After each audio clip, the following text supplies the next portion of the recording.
قربك شوفوا برجع. استنى. ايه روح. ايه روح لحالك. ايه هيك يعني الخيام ما مبين ابدا.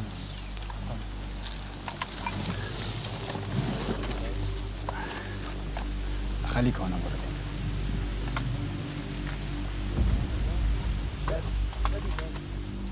C'est très très dangereux. La seule chose qui fait qu'il ne nous voit pas ou qu'on ne voit pas, ce sont les oliviers.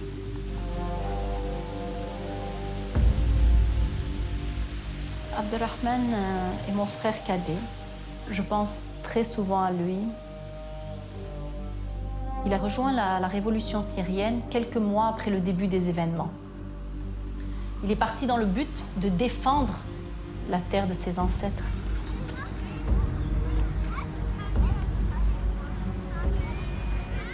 Je me nomme Ayashi Salma.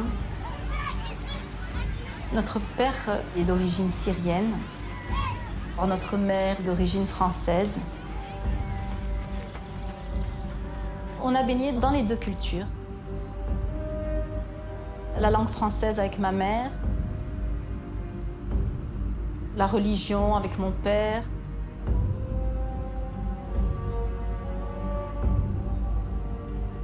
Mon frère Abderrahmane, quand il a eu cette intention de faire le djihad, je suis convaincue qu'il avait comme besoin de ressentir la fierté de son père, de la lire dans ses yeux. Je m'appelle Bassam Ayashi. Je suis descendant d'une famille religieuse, de la famille du prophète. Et en France, j'ai essayé d'éduquer mes enfants de la même manière que mon père m'a enseigné. Et pour nous, la loi de Allah, c'est le plus important.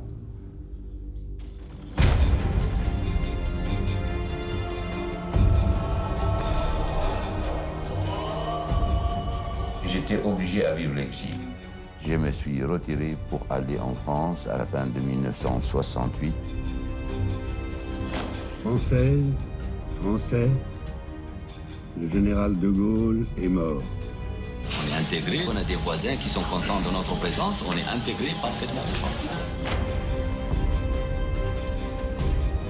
François Mitterrand est élu président de la République. Madame Ayashi, vous vous êtes convertie. Pourquoi? Qu'est-ce qui vous a amené à l'islam? Pourquoi il fait deux fois ça?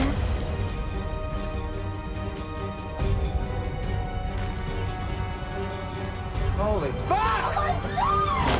Cheikh Bassam, qu'est-ce qui fait que vous avez aussi mauvaise réputation? Qu'est-ce qui fait qu'on ait aussi peur de vous?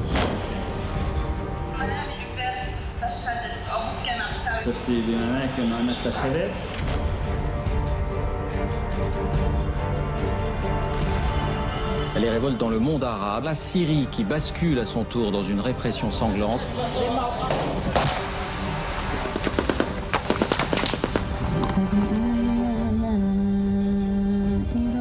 On veut continuer ce combat, on ne veut pas baisser les bras. اللهم عليك بالأسد وأعوانه واحشرنا تحت لواء النبي المصطفى الأمين.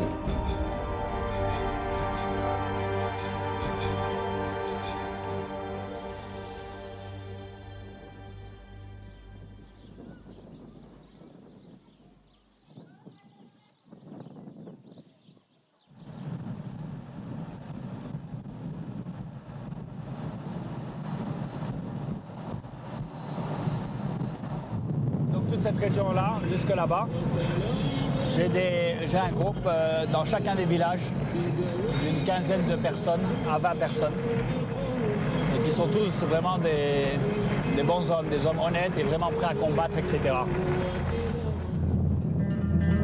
Je suis responsable d'un liwa qui comprend 5 katibés, donc à peu près plus de 600 combattants armés.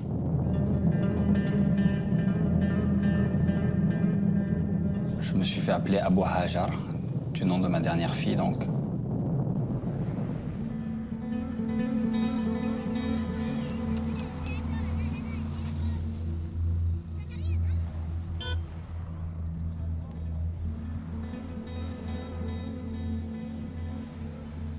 À l'été 2013, dans le nord-ouest de la Syrie, je fais un reportage sur Abdelrahman Ayashi. Chef d'un groupe de l'armée syrienne libre, à l'époque, il tente de prendre aux forces du régime la ville d'Idlib.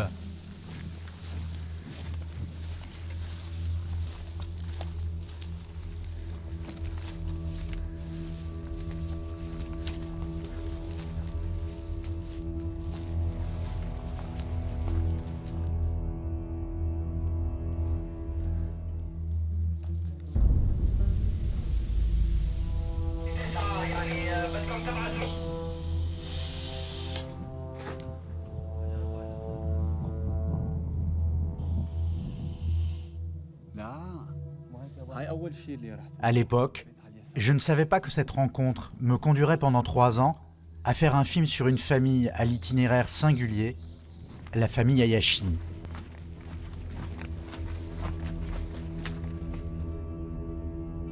Je m'appelle Abdallah Ayashi. Je suis le frère de Abdelrahman.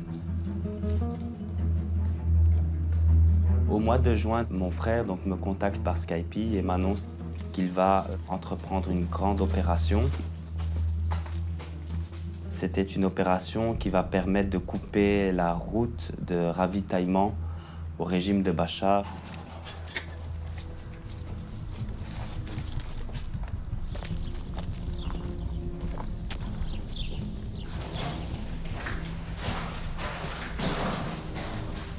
Donc ici, on peut voir les maisons dans lesquelles l'armée est localisée.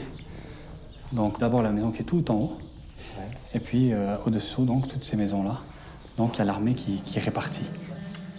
Donc ici, on devra traverser l'autoroute, c'est le plus dangereux parce que c'est à découvert. Et puis un autre groupe attaquera, lui, du sud, donc là on est au nord, et les prendra de revers.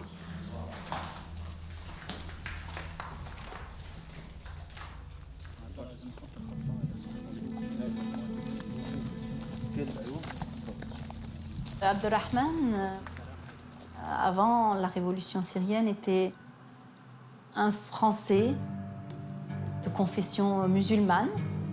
C'était un informaticien. Donc après avoir mis son bac dans la poche, il va fréquenter l'université et va passer des concours. Notamment un concours que Microsoft avait mis en place sur la ville de Bruxelles. Il sort parmi les 10 premiers, alors qu'ils étaient au départ 700. Une fois qu'il a été marié, puisqu'il s'est marié fort jeune, qu'il a eu des enfants, il est rentré dans la vie professionnelle, il était fort demandé.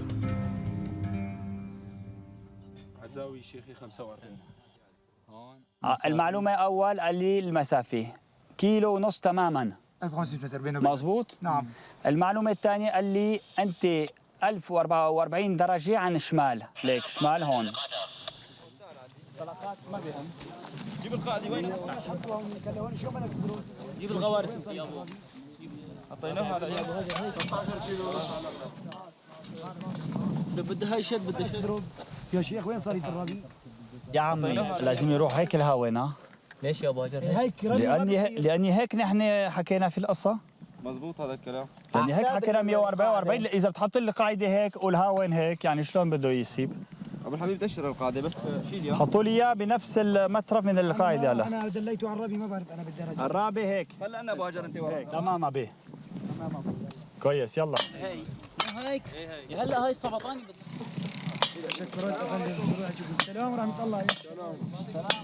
La stratégie militaire, donc, je l'ai appris sur le tas, un petit peu dans certains bouquins, des bouquins communistes, notamment donc, la guerre de guérilla du Che Guevara,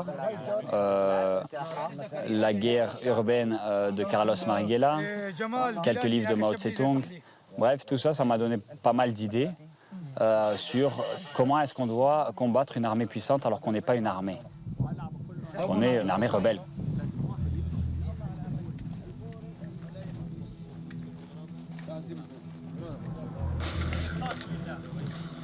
My name's Tracy Shelton. I've been working as a journalist in the Middle East for the past 6 years. And I knew Abu Hajar for around a year and a half.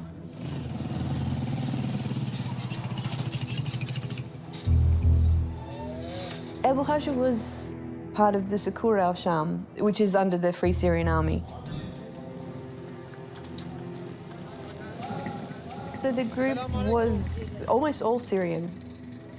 They were not a group of foreign fighters by any means. They're what I would describe as a moderate Islamic group. Maybe by some Western terms, when I guess most people from the outside looking in would consider their ideology along extremist lines.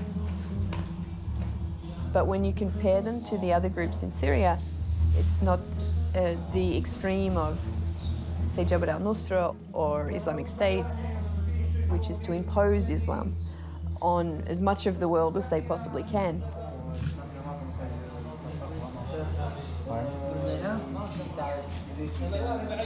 For Abu Hajja, the mission of jihad was to liberate the country from Bashar's regime. Le mot djihad, qu'on peut traduire par la lutte armée, c'est simplement le fait de combattre une injustice. Le djihad a ses règles. Mettre une bombe au milieu d'un marché, même si c'est pour toucher la sécurité, si on sait que ça va faire partir des civils, n'acceptons pas ce type d'action. Par rapport au futur, nous, ce qu'on demande, c'est un État islamique qui serait le choix du peuple. Nous défendons nos croyances, notre doctrine, qui est l'islam.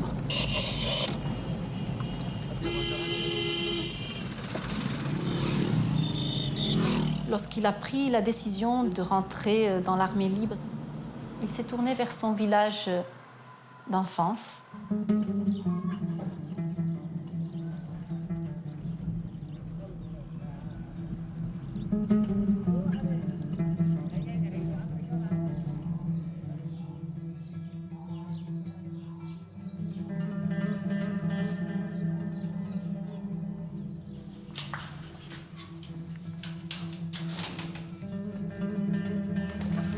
Dors. Chut. Chut.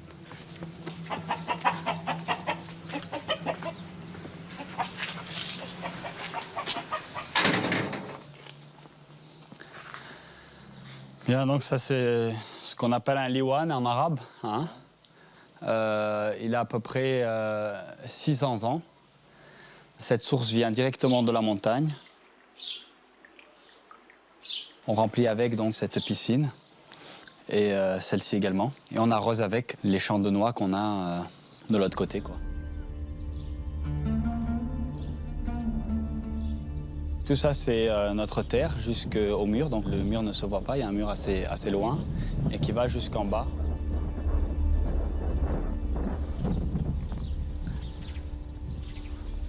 C'est une maison qui appartenait à toute notre famille depuis déjà des générations.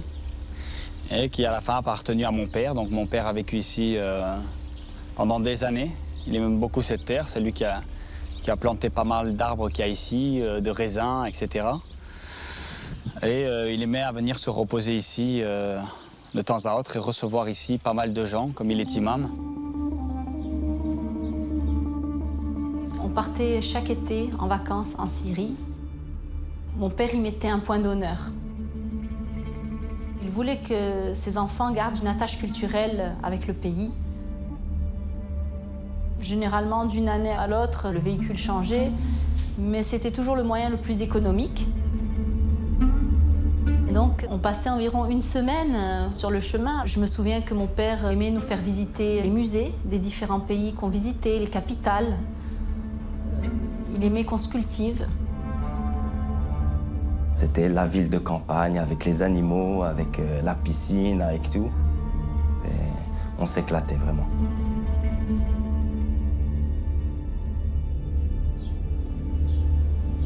Notre père nous a toujours demandé « Ne vends jamais cette maison, quoi qu'il arrive ».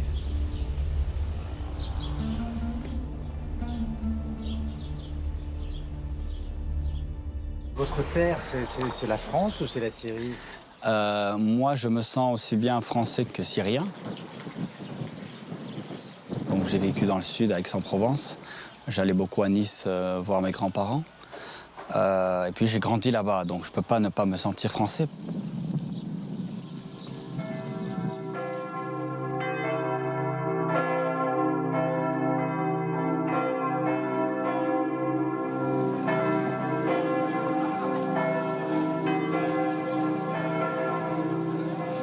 Notre famille vivait à Aix-en-Provence. On a grandi là-bas, on a été scolarisés, on s'est épanoui dans cette petite ville.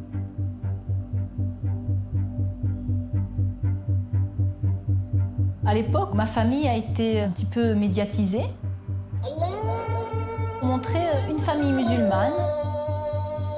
Voici des images telles que l'on a sans doute peu l'occasion d'en voir à la télévision. Celle de l'imam Bassam Ayashi nous a reçus en compagnie de son épouse, une Française convertie à l'islam, et de leurs 4 enfants. Allahu Akbar. Alhamdulillahi Rabbil Alamin.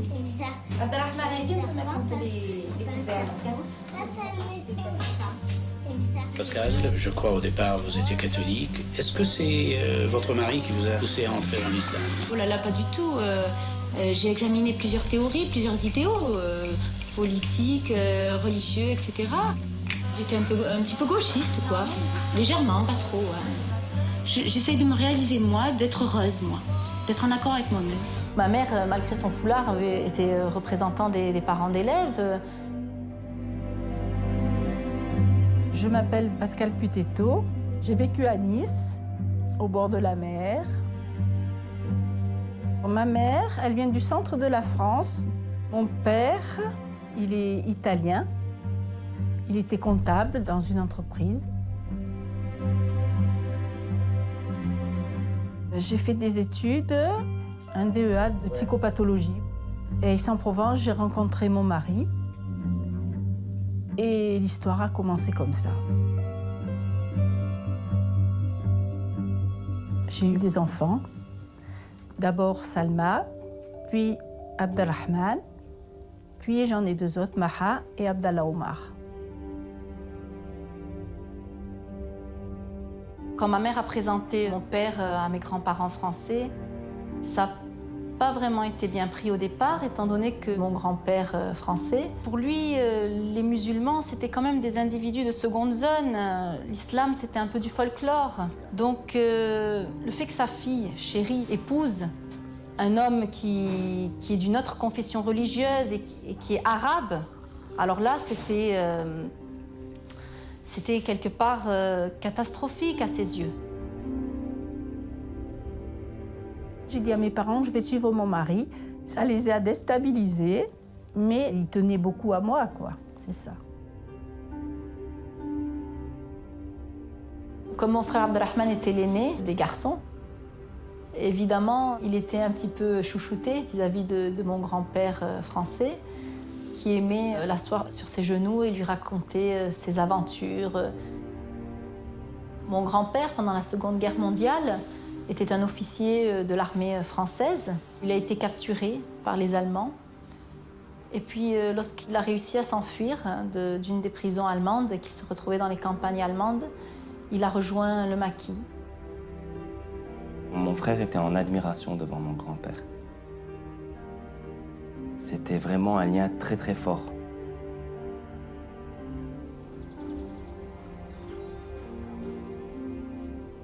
On habitait un quartier qui s'appelle La Pinette. On a fait un peu les 400 coups à l'époque. Bouge de là. Bouge de là. Bouge de là. Je m'appelle Benjamin, j'ai connu Abdelrahman à l'école primaire. Donc après on s'est suivis, on a fait le collège ensemble. Bouge de là. On jouait beaucoup aux jeux vidéo, on allait au cinéma voir des films d'action. Grand fan de MC Solar. Bouge de là. Bouge de là. On était des jeunes de France. On était assez proches et avec sa famille aussi. J'ai dormi assez souvent chez eux. Alors Abdelrahman, il aimait beaucoup son père, il le respectait énormément. Abdel nous disait disais, quand il y a mon père, c'est un petit peu plus pratiquant, donc je fais les prières. D'accord, on était musulmans, mais on n'était pas encore en mode de réflexion réelle. On partait le vendredi prier à la mosquée que mon père avait créée à Aix-en-Provence. Mais c'était le vendredi et dans cette mosquée, on voyait que des vieux prier là-bas. À l'époque, la religion, c'était pas quelque chose... c'était pas à la mode, en fait. Je leur avais dit, attention, mettez-vous dans la tête que votre père, il vient d'une famille de savants et votre pays d'origine, c'est la Syrie. La Syrie, c'était l'islam, et l'islam pur. Quelle aurait été la position de mes parents si l'un d'entre nous, moi, mon frère Abdelrahman ou les deux autres, auraient quitté la religion? Je pense évidemment qu'ils auraient tout fait dans un premier temps, une fois que l'on est devenu adulte, pour nous y ramener. Mais s'ils avaient échoué, je pense qu'ils auraient été fort déçus. Et je pense que ça aurait pu briser des liens.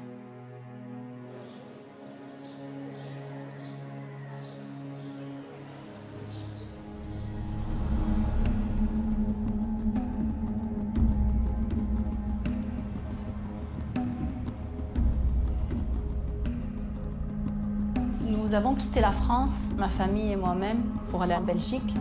C'était en août 1996.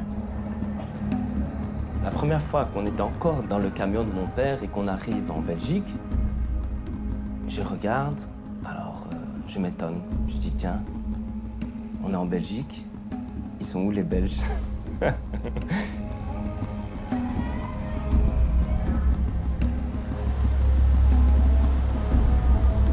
Mais en fait, parce que mon père nous a mis dans une commune qui est à majorité musulmane.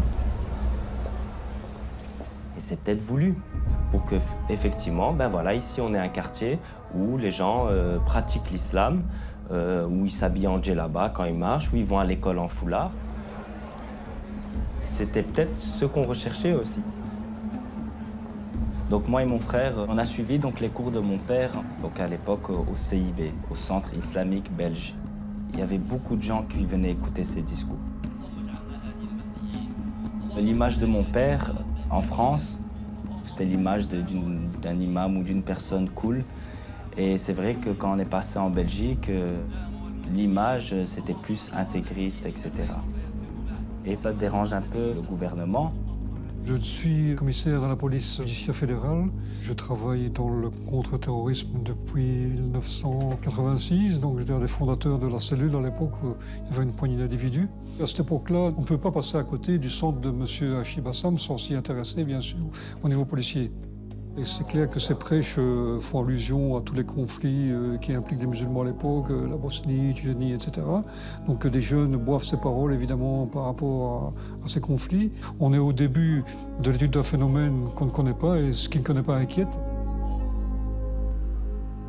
Abdelrahman, quand il est rentré dans la vingtaine, s'est senti proche de mon père, beaucoup plus qu'avant, parce qu'il avait dépassé le cap de l'adolescence. Il avait cette envie aussi, cet engouement pour la religion. Donc, mis à part ses études en informatique, il aimait à venir voir mon père et lui poser de nombreuses questions. Il a voulu changer toute sa manière de vivre. Je préfère écouter du Coran ou écouter des anachides, etc., que perdre mon temps à écouter de la musique. Je vais casser tout, donc c'était le rap à l'époque. Concernant le fils de Bassam Hayachi, il apparaît assez tardivement. D'abord, il y a le petit noyau de convertis qui est autour de Bassam Hayachi, et puis alors surtout dans les activités au niveau d'Internet. Lui, évidemment, il a un discours qui est beaucoup plus radical que celui de son père, c'est clair. Il s'est vraiment engagé lorsqu'il a ouvert un site qui se nommait assabil.com et qui est devenu extrêmement connu, notamment en France.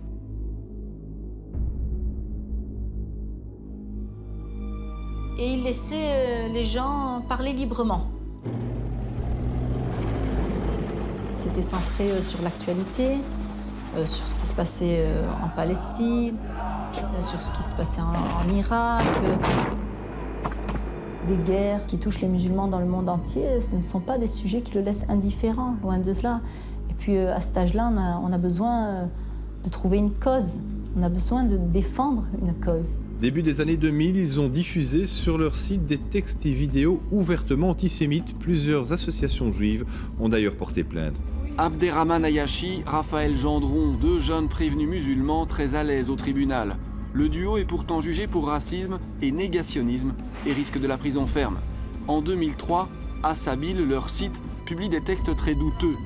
Il y a un article publié par le Centre islamique belge à l'époque qui disait « Les Juifs sont un peuple déviant, des singes et des porcs, et il faut s'armer pour combattre les Juifs. » Bon, je crois que c'est très simple. On est là dans l'antisémitisme pur et simple. Il faut savoir que des dizaines de milliers de messages étaient postés sur le site Assabil par toutes sortes de personnes de la communauté musulmane, à savoir aussi bien des modérés que des moins modérés, et des extrémistes et des plus extrémistes. Et il lui sera reproché de ne pas les avoir censurés. Je pense que ça a été une erreur effectivement de sa part. C'est pas ses propos à lui, mais peut-être qu'il n'avait pas à les mettre effectivement. Ça peut appeler à la violence et à la haine.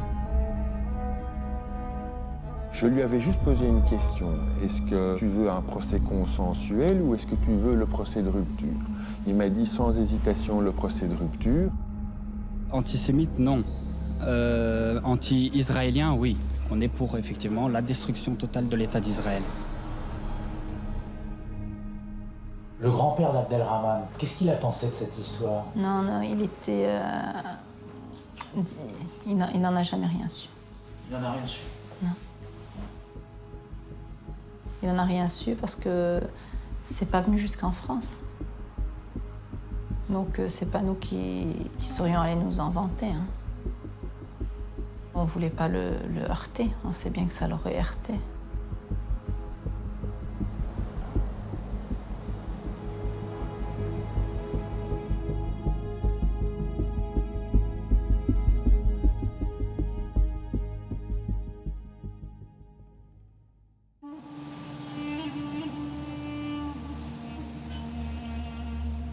Mon frère a toujours eu le projet de retourner en Syrie. Et d'ailleurs, même quand il s'est marié avec son épouse, il a dit dans un futur, lorsque j'aurai un bagage sous la main, etc., je retournerai en Syrie. Donc il est parti vivre là-bas.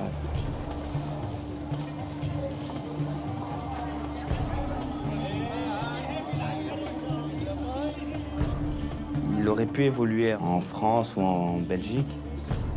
Mais pour mon frère, le fait de partir dans un pays musulman, c'est une évolution dans sa foi aussi. Le fait d'entendre l'appel à la prière, le adhan, pour un musulman, c'est quelque chose d'immense.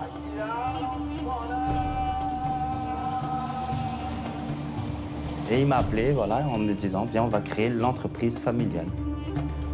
Et son projet m'a plu.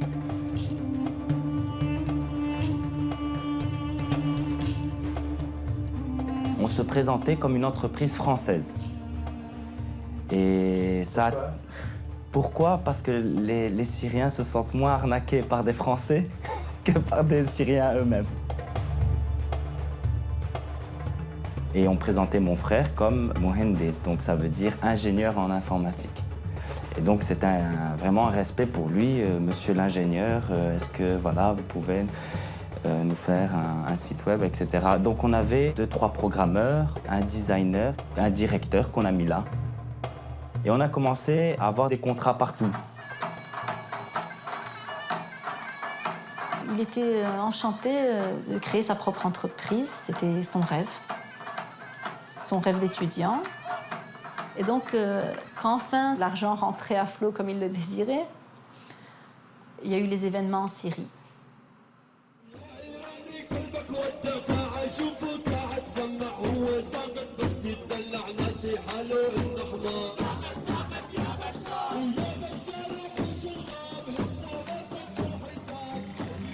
J'ai participé à ces manifestations, non pas en tant que manifestant. Je me suis dit, je vais essayer de faire plus. Il y a pas mal de gens qui commencent à manifester. Je vais me mettre de côté et filmer. Cette vidéo, je l'ai envoyée à la France, via le consulat, pour alerter l'opinion publique internationale. Ce qui s'est passé, ce sont plusieurs villages qui se sont donc unis. De village en village, ils ont commencé à augmenter jusqu'à atteindre à peu près 100 000 peut-être. Donc ils sont tous venus avec des rameaux d'olivier à la main. Leur but était de rentrer dans Idlib en grand nombre. Ils avançaient en criant des slogans pacifiques. Et puis tout d'un coup, le feu a ouvert.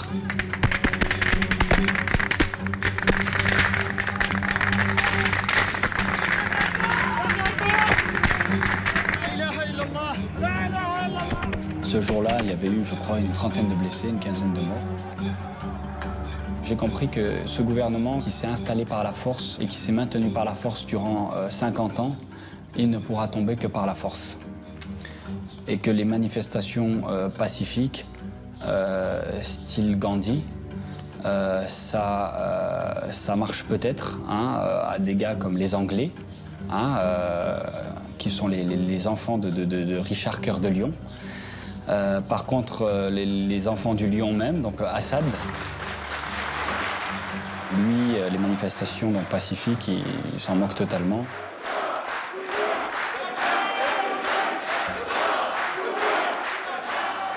Nous sommes en pleine désobéissance civile. Les frères de l'armée libre syrienne, alhamdoulilah. En islam, en fait, quand quelqu'un part rejoindre le djihad, la guerre, donc le combat, il doit normalement, selon les recommandations du prophète Mohammed, sallallahu alayhi wa sallam, aller demander l'autorisation à ses parents. Et donc la première chose qu'il a fait, c'est aller vers sa mère et lui dire son projet. Et lorsqu'il a vu que ma mère, les larmes aux yeux, l'encourageait, alors il n'a plus la moindre inquiétude. Pour nous, c'était normal. C'est un peu bizarre, mais pour nous, c'était normal que voilà, l'homme de la famille va défendre son pays d'origine. Sincèrement, je ne me rappelle pas que quelqu'un dans la famille ait essayé de l'en dissuader.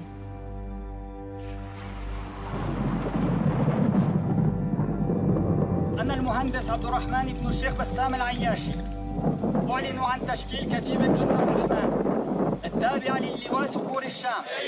الله أكبر!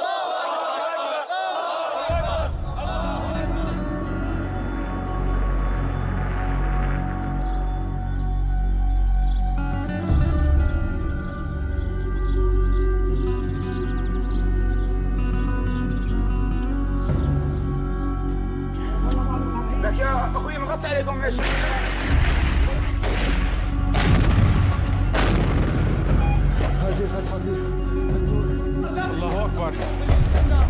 Le jour de la prise de la prison, on a reçu un coup de fil nous stipulant que notre frère était aux portes de la mort. On avait même vu sur Internet une vidéo où on voyait mon frère complètement inconscient, porté sur les épaules d'un combattant. يعني هو سبحان الله يعني هي انطلقت سنايبر يعني كانت قاتلة بس يعني بفضل من الله تعالى يعني أتت من الخلف خلف الأذن يعني طلعت من ثاني طرف من الرأس يعني على أقل من سنتي يعني أجزاء من السنتيمتر كان قتل يعني الله ما بده يضره سبحان الله. Idlib prison was the first step in trying to take the city of Idlib. Another big aspect of that too was the amount of prisoners that they wanted to release. A lot of torture, executions happen in these places, and many of them are political prisoners.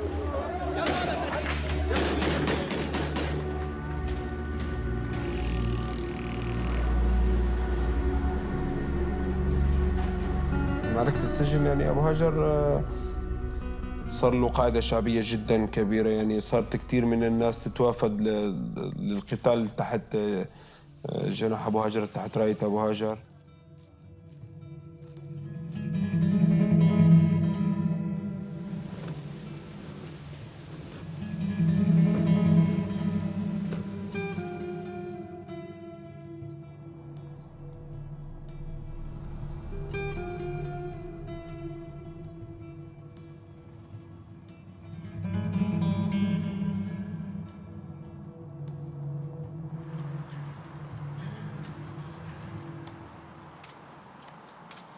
Je m'appelle Jean-Marc Trigaud, je suis magistrat fédéral au sein de la section lutte contre le terrorisme du parquet fédéral.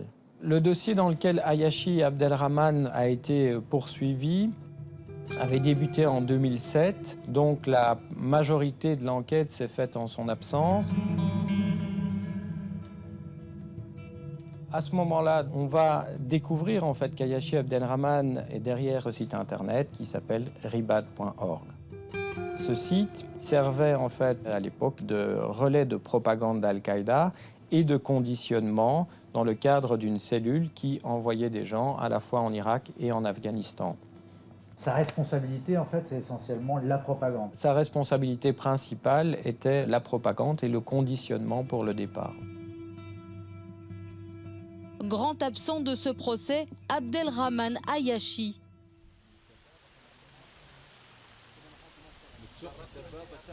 J'avais l'intention de retourner là en Europe pour me faire juger, mais je ne voulais pas courir le risque de me faire enfermer, de regarder à la télévision ce qui se passe dans mon pays.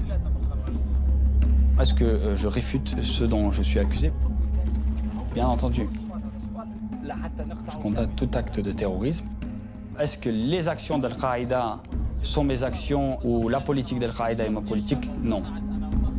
Maintenant, je ne suis pas du tout contre la personne qui se rend, donc, même s'il n'est pas irakien, donc, en Irak pour défendre le peuple, pour virer l'envahisseur.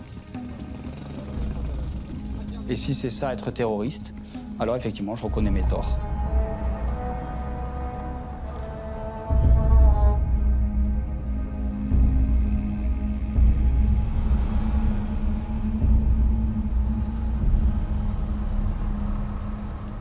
Le plus beau dans tout ça, c'est qu'Abdelrahman, qui était soi-disant ce grand dirigeant terroriste d'Al-Qaïda, a été contacté par les services secrets français.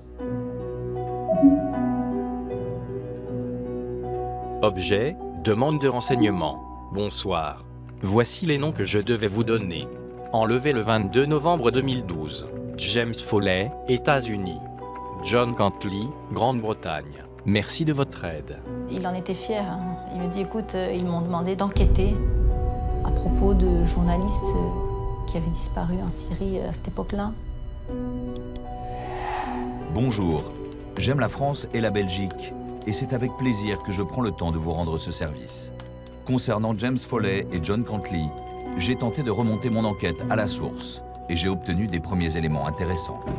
À part cela, la journaliste Tracy Shelton, une de mes connaissances et amie de James, a accepté de me fournir les pistes qu'elle avait.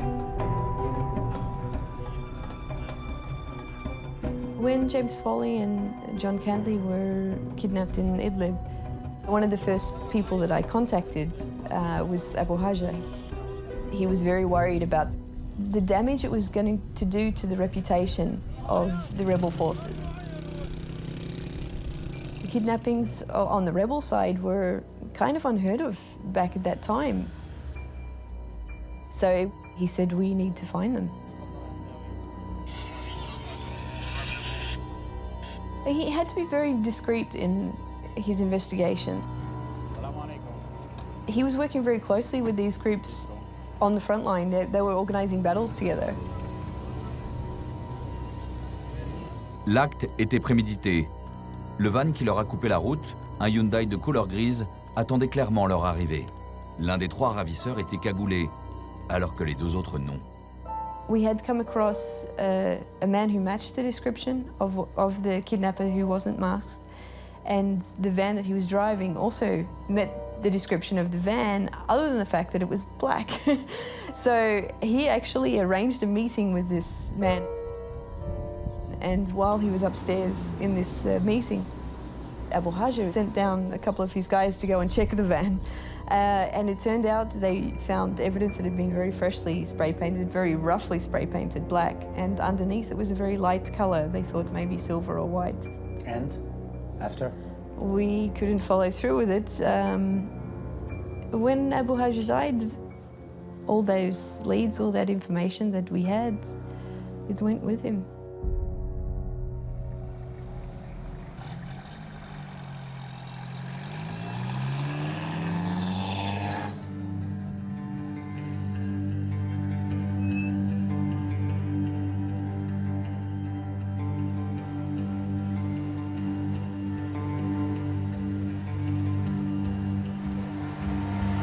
يا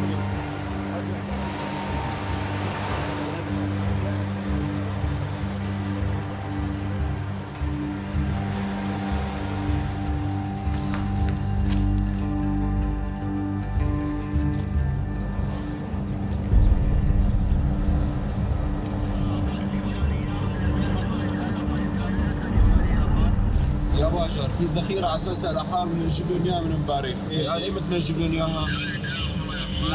الزاكي جايين على الطريق. يا زاكي شغل الساعه بيكون عندك اغراض، شغل الساعه ان شاء الله.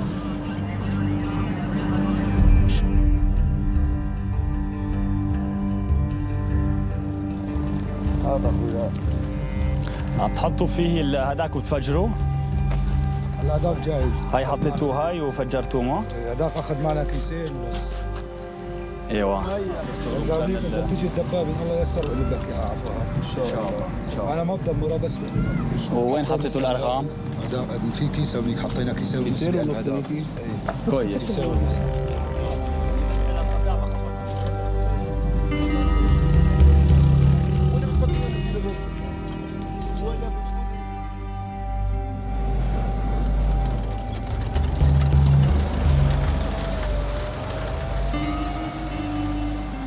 J'ai senti que ça allait être une très grande bataille.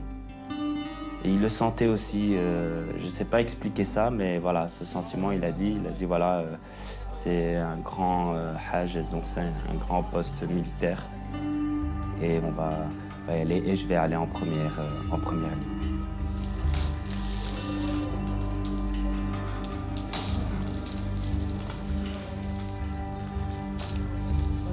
كان في مشقة يعني كثيرا في تجهيز المعركة، خصوصا يعني تأمين الذخيرة، تأمين السلاح. يعني كنا موعودين في صواريخ مضادة للدروع، يعني كونكورس. فأثناء الذهاب إلى المعركة يعني فوجئنا، يعني ما في شيء من اللي ذكر أبدا يعني.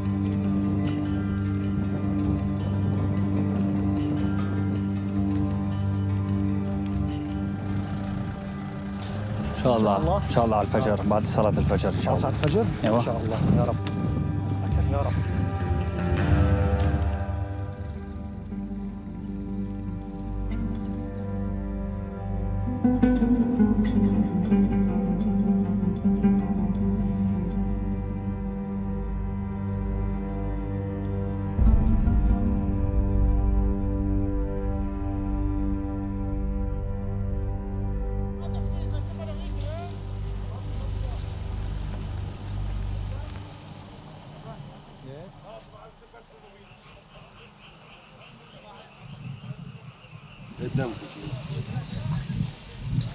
الله أكبر.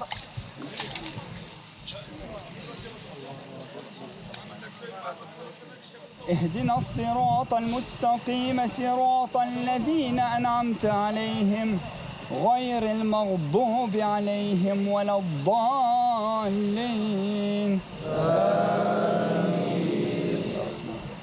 اللهم انصرنا يا رب. اللهم انصرنا يا رب. اللهم انصرنا يا رب.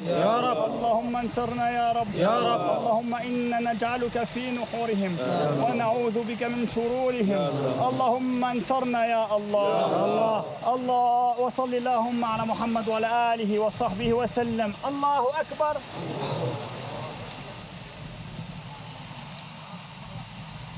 الله أكبر.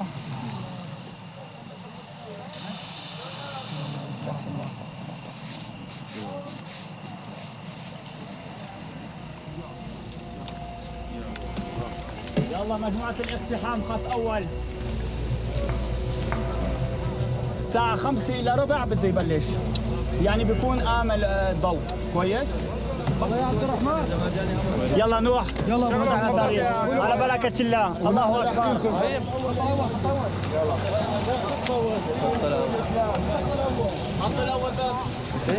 Moi, j'ai l'habitude d'être au milieu de mes hommes. J'ai laissé un commandant donc, au QG et de diriger le combat depuis le cœur de la bataille. Quoi. Pourquoi vous faites ça?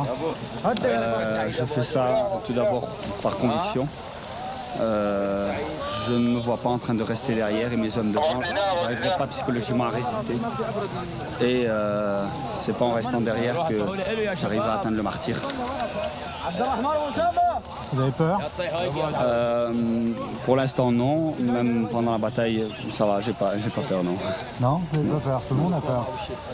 Ça m'arrive des fois d'avoir peur, mais j'ai surtout peur quand je suis en ville qu'il tombe une bombe, j'ai l'impression de mourir par traîtrise, alors que là j'y vais pour ça, donc je sais à quoi m'attendre. Ça me fait pas vraiment peur non.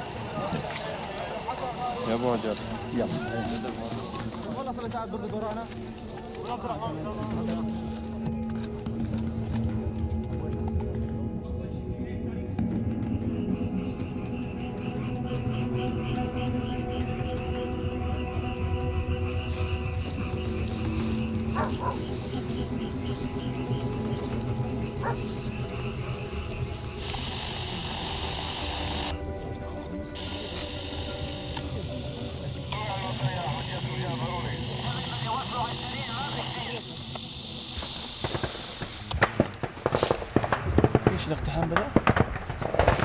غنيمة لنا.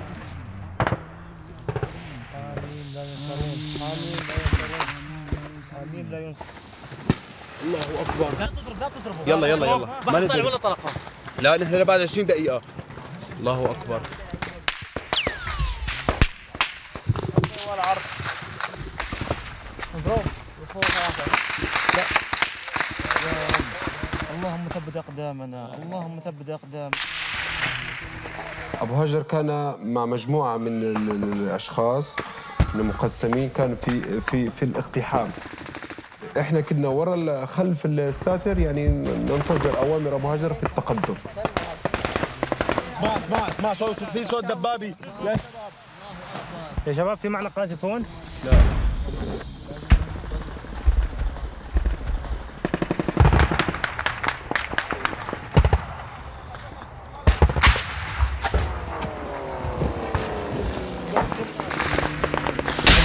والله العظيم شفت الشغل.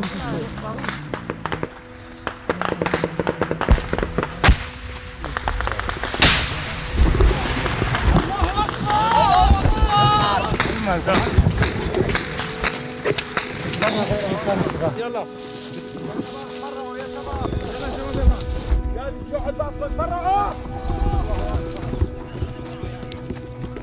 أنا أخذت الشباب حولنا نتقدم لطرف أبو هاجر.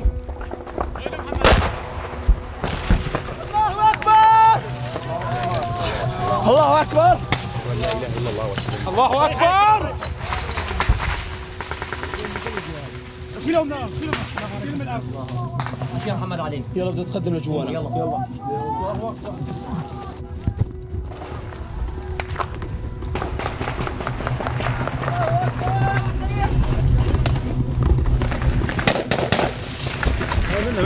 معنا قبل السقوط يا عنقون. والنظام من الطرف في المبنى يعني اخذ امكانياته، عامل طلاقيات، وانت يعني جاي في الموت على اجريك يعني صراحه، يعني منطقه مكشوفه.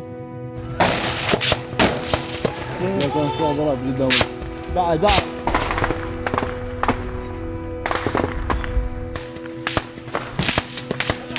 قوات الاسد كانت تتمركز في 4 مباني، تم اخلاء مبنيين وتمركزت في مبنيين فقط يعني.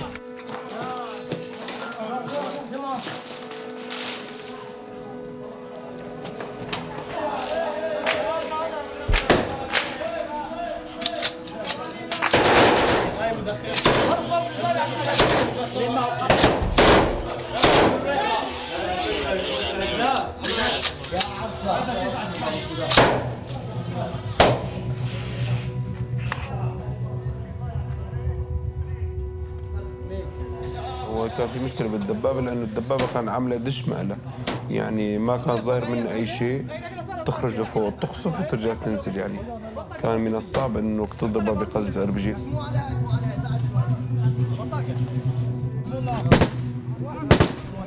حيقتهم حيقتهم يلا.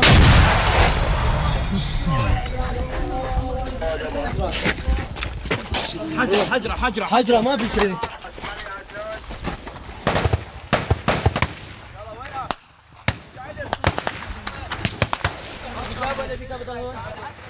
ابو هاجر ابو هاجر اسمعني ابو هاجر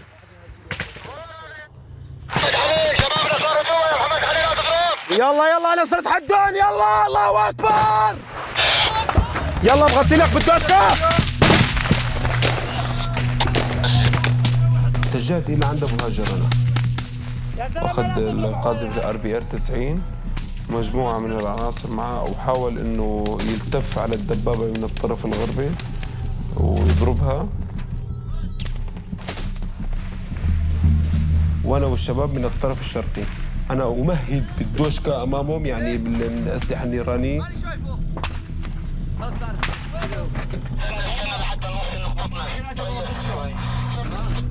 ابو هاجر اسمعني ابو هاجر يا شيخ انا مجموعتي والدوشكه جايز كلياته يلا الله اكبر الله اكبر يلا يا شباب يا على المبنى على المبنى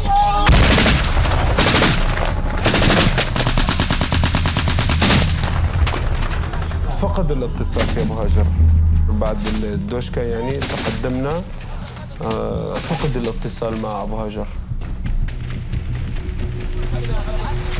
ابو هاجر اسمعني ابو هاجر هو ابو هاجر معاه المجموعه نطحت قذيفه في المنتصف هون طمنونا عنه كان في نوع سبحان الله يعني من الصدمه يعني صدمه كبيره جدا يعني انك تفقد يعني في لحظه واحده تقريبا شيء 12 ل 13 شهيد ومن بيناتهم ابو هاجر يعني وخيره الشباب اللي معه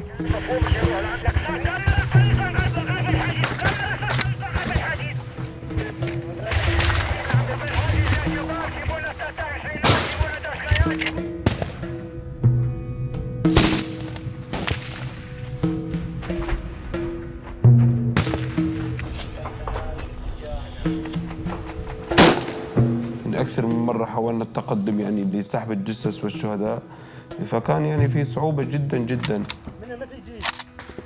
يعني إذا بدك تنزل تجيب الجرحى بدك تضحي يعني بأضعاف اللي تقدر تسحبه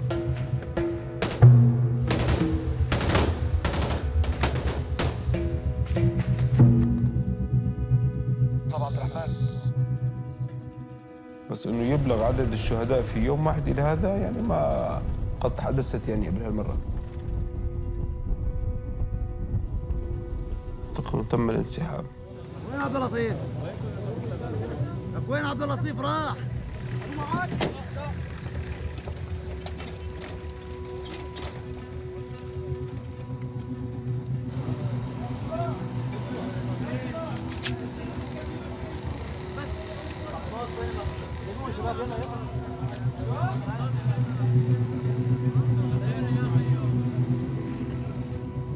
يا شباب بس جلوس يا اخواتي. اولا الشباب على الطرف الجنوبي لحد الان عم يشتغلوا واشتباكات شغاله لحد الان. يا شباب قلنا قتل الامير ابو هاجر، نسال الله سبحانه وتعالى القبول. شو رايك يا ابو؟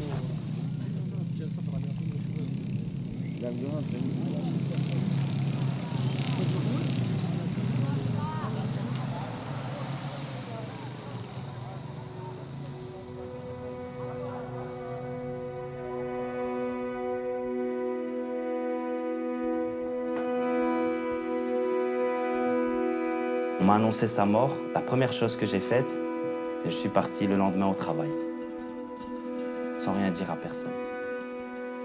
On dit ça va, on te sent un peu triste et tout. Je fais ouais, non, quelques problèmes familiaux, rien de grave. Les gens auraient demandé des jours de congé, tout ça. Moi je dis non, je peux pas. Et surtout ma situation. Dans quelles circonstances il est mort ton frère, va me poser la question. Imaginez dire oui, il est mort au djihad. Tu peux pas annoncer ça à ton travail. Donc tu te dois de sourire aux gens, tout en sachant que ton frère il est parti.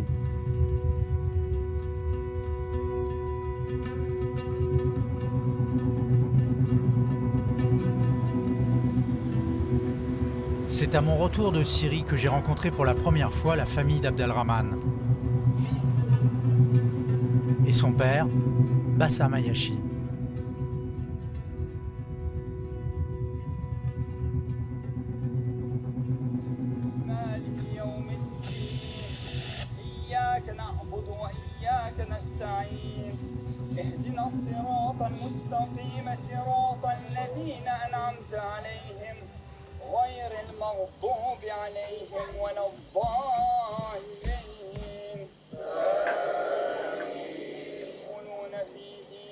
Jusqu'à la dernière minute de sa vie, voilà, il est resté comme il est.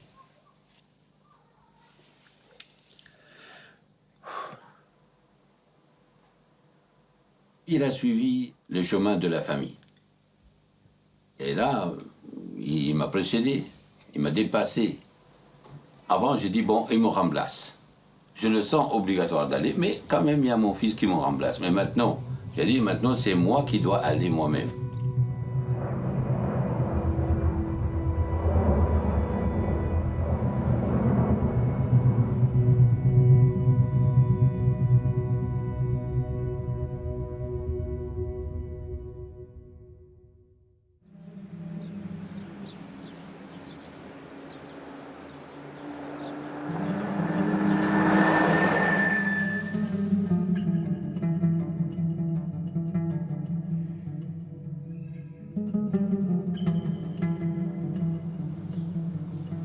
ربنا بيقول يا أيها الذين آمنوا اتقوا الله وقولوا قولا سديدا. ولذا يا أخواننا الكرام المسألة ما سهلة أبدا. لكن نحن الآن في المسجد ما بنشوف إلا يمكن برميل بوم خبط فينا، مين حي مين ميت، يمكن طلعنا كلنا ميتين. إيه؟ اللهم عليك بالأسد وأعوانه، اللهم أحصهم عددا وأبدهم أمدا ولا ترحم فيهم أحدا واحشرنا تحت لواء النبي المصطفى الأمين. Après 40 ans d'éloignement, je suis revenu pour être avec mon peuple et mourir dans mon pays. C'est pas pour venger mon fils, pas du tout, je ne pense même pas à ça. Mais continuer la lutte, oui.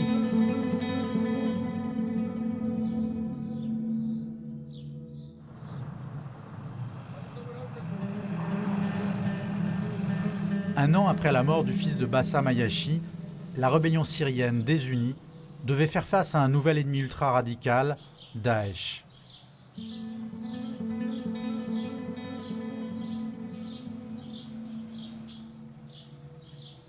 Dans la région d'Idlib, le chaos règne.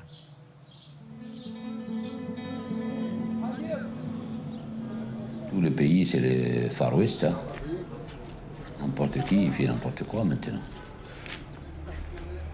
L'anarchie totale.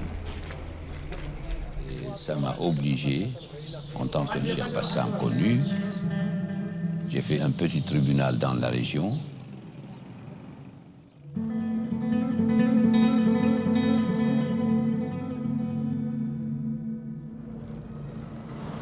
Pourquoi vous vous déplacez en ambulance? Parce que l'ambulance, il est célèbre et connu. Qu'elle appartient au tribunal, pas à l'hôpital. Donc, c'est un symbole d'urgence. C'est la justice d'urgence. Salam alaikum, allez. Dans les checkpoints, ils connaissent cette voiture et ils savent les révolutionnaires que je suis dedans. Alors ils la laissent passer vite, sans fouiller, sans l'arrêter. Quelque chose. Arrête. Faut que j'arrête? Ouais. روح. Allez, va. أسرع.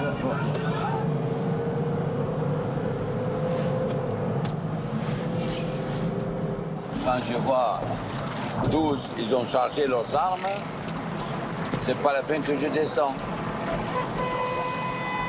Il y a des voleurs, des kidnappeurs, il y a des cellules de Daesh cachées. Alors, on ne peut pas dire à 100%, nous sommes sûrs de notre route.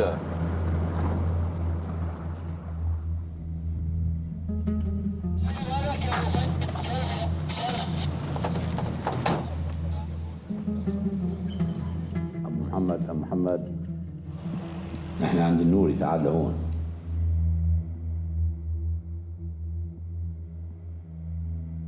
L'affaire, c'est quelqu'un qui était kidnappé de cette maison.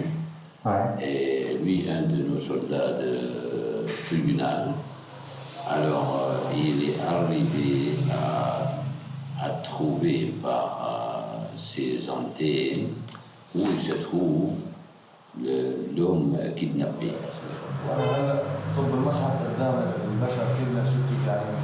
Ils ont demandé de rançon environ 70 000 $.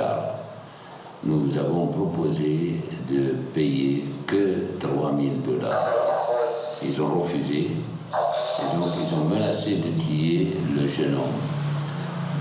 Et nous devons maintenant aller, Inch'Allah, libérer cet otage.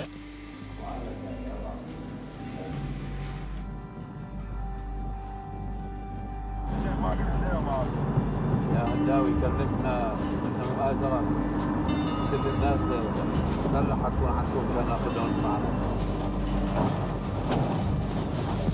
السلام عليكم.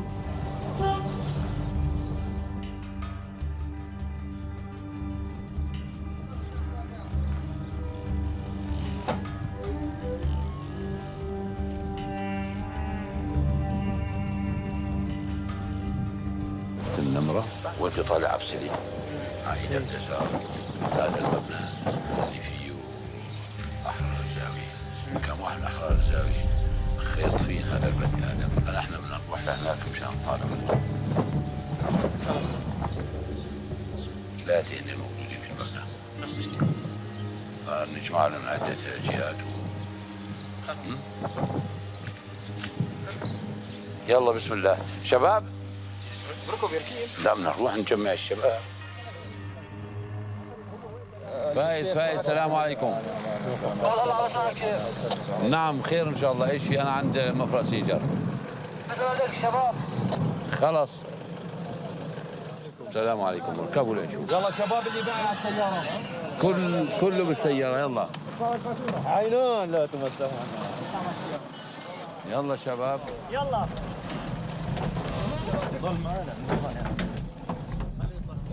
من تم حتى نفاوضهم ويستسلموا انتهى الاشكال. ها اني 3 يلا.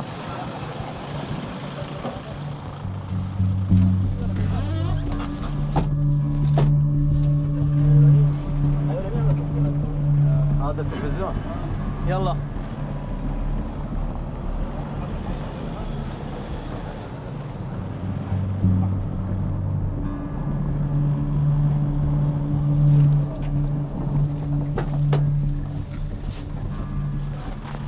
السلام عليكم. وسيم روح انت اليسار. المدخل تبعهم مو هذا اول واحد على اليسار؟ هذا الاول.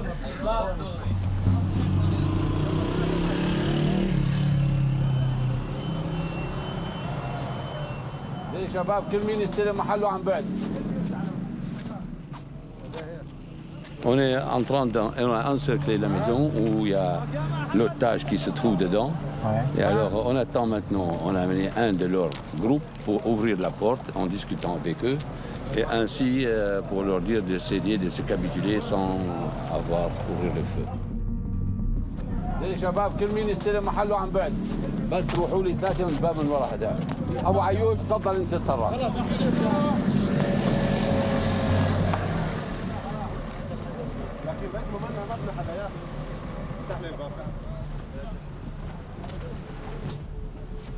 لماذا نحن نستنى هون؟ استنى الشيخ. شنو يعمل الشيخ الان؟ يفوض. فوضات. لازم مقتحمين المبنى مباشرة. اي مباشرة مقتحمين المبنى. انت بدك مفتاح الدشق؟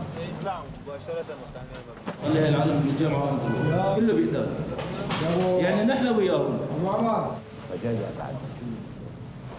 اذا شيء ثاني انتم عندكم حق تشيلوا مني كان انا لا اعترض عليكم، لكن اريد ان اصلح واصوب عملي امام الله. هلا كانت على سجننا كانوا وياك كانوا من اول كلمتين 3 مطنشين. وهلا ما صار في كمان كلمتين 3 مطنشين. ايش تحكي قصة عنتر ليش؟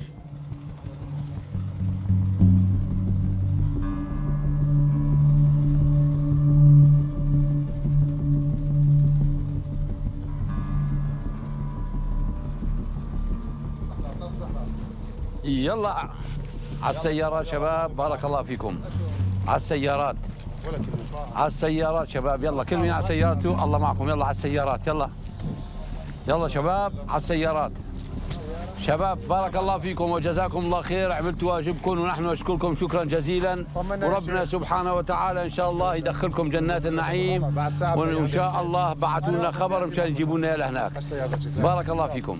يلا الكل يمشي، يلا كلنا ماشيين. شكرا جزيلا شباب. عراس يا شيخ. يلا يلا شباب، يلا يلا على البيت. Heureusement, on a discuté avec les ravisseurs, et puis à la fin de compte, ils ont décidé, ils ont reconnu qu'ils ont tort, et il nous a donné le bonhomme, et on va le recevoir tout à l'heure à la maison devant son père et sa mère. Et quels arguments vous aviez pour qu'ils le rendent? Alors ça, certainement, on a utilisé tous les arguments de la générosité des peuples arabo-musulmans. Il faut dire que vous étiez aussi bien accompagné. Oui, de l'extérieur. Mais j'étais tout seul quand même à l'intérieur, dans leurs mains. Hein. Ouais. Voilà. Bon, allez les gars, yallah, bismillah.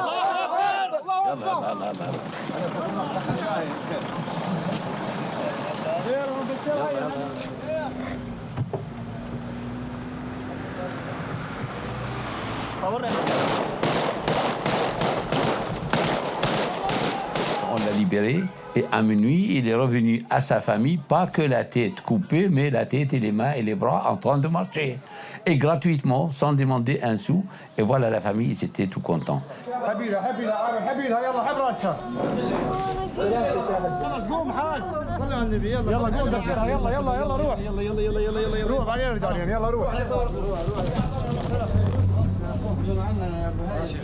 الله يعطيك العافيه شيخين، الله يبارك فيك.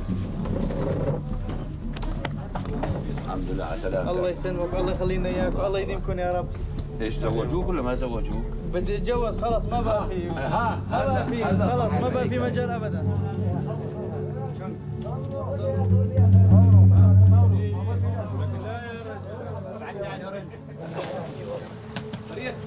قالوا لي انت كيف عرفتوا انه عنا؟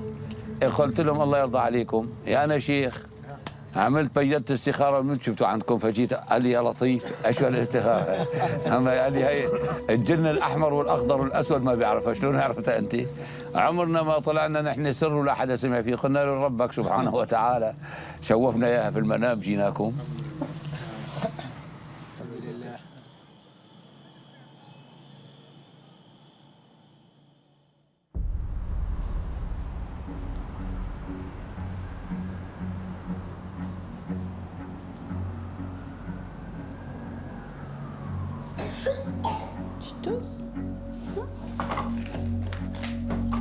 Je vais te faire ton petit déjeuner, attends. Tu attends que les autres y viennent, hein? Je vous sers tous ensemble. Tu mets les petites cuillères, s'il te plaît?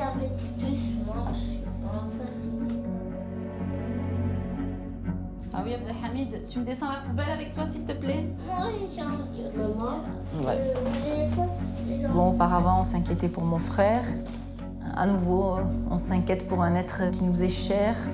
Allez, on dit Bismillah et on attaque pour pas être en retard. Il a un certain âge, mon père. Et on sait par ailleurs qu'il est recherché, que ce soit par l'État syrien ou par les partisans de Daesh.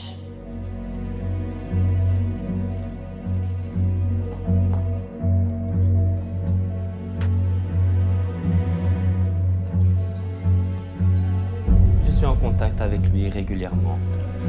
Quand il est arrivé sur place, il entendait les tueries que faisait Daesh dans la région d'Idlib. Mon père a critiqué vivement la politique de Daesh. Donc il les a appelés les Khawarij. Les Khawarij sont les chiens de l'enfer en fait. C'est une connotation qui est très dure, qui est très forte. Après ça, Daesh, donc on dit, voilà, il faut tuer le cher Bassam. سيطرت الجبهة الإسلامية على جميع مقرات داعش في مدينة بنش في ريف إدلب. هنا يتخذون من هذا المقر مكانا لتعذيب المسلمين، فهنا كانت المقابر الجماعية ويقطعون الآذان ويقطعون الأنوف ويعذبون الناس في هذا السجن. فالحمد لله تم اليوم تحرير مدينة بنش من هؤلاء الخوارج الذين عاثوا في الأرض فسادا وكفروا الناس كلها. Parfois, je vous avoue, j'essaye de pas trop y penser, sinon ça nous bouffe l'existence, quoi.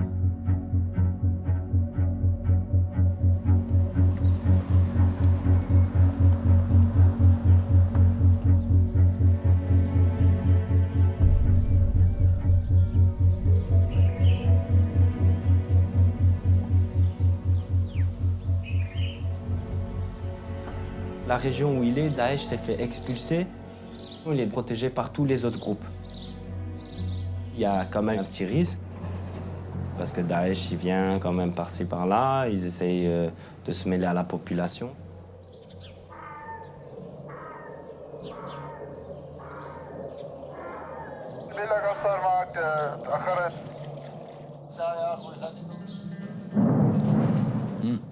Voilà. C'est l'avion qui a lancé maintenant un missile quelconque, on ne sait pas où. Pourquoi il y a ces bombardements? Pour rappeler la population que Assad existe.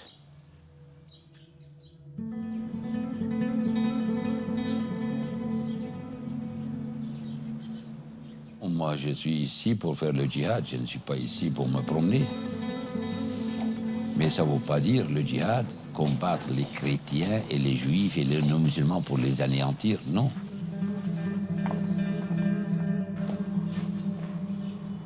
Cette maison qui appartenait à mes ancêtres, c'est un morceau de moi. Chaque fois quand j'ai amené mon fils ici, c'est pour qu'il comprenne qu'il appartient à une famille descendante du prophète Mohammed sallallahu alayhi wa sallam, qu'on a une ligne à suivre.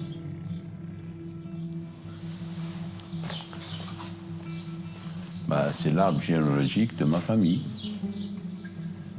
Et c'est écrit Shajarat al-Ayyashi. C'est le plus grand trésor qu'on peut avoir.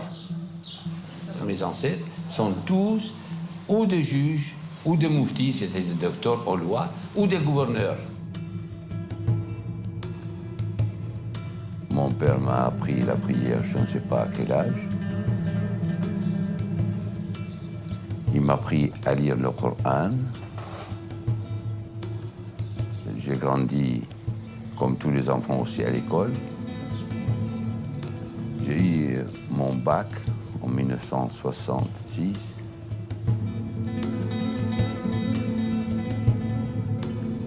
Si j'ai quitté ce pays, c'est parce qu'il y avait le dictateur Assad. Et j'ai détesté le parti bassiste socialiste. Ce n'était qu'un parti d'une ethnie qui veulent écraser les autres. Et le slogan, c'était très célèbre plus tard. Il al-abad ya Hafez al-Assad, jusqu'à l'éternité, au Hafez al-Assad, notre président Hafez al-Assad.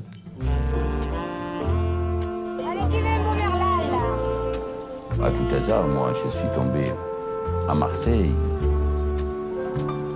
Et la température de Marseille, ces gens, ils sont accueillants comme les gens syriens.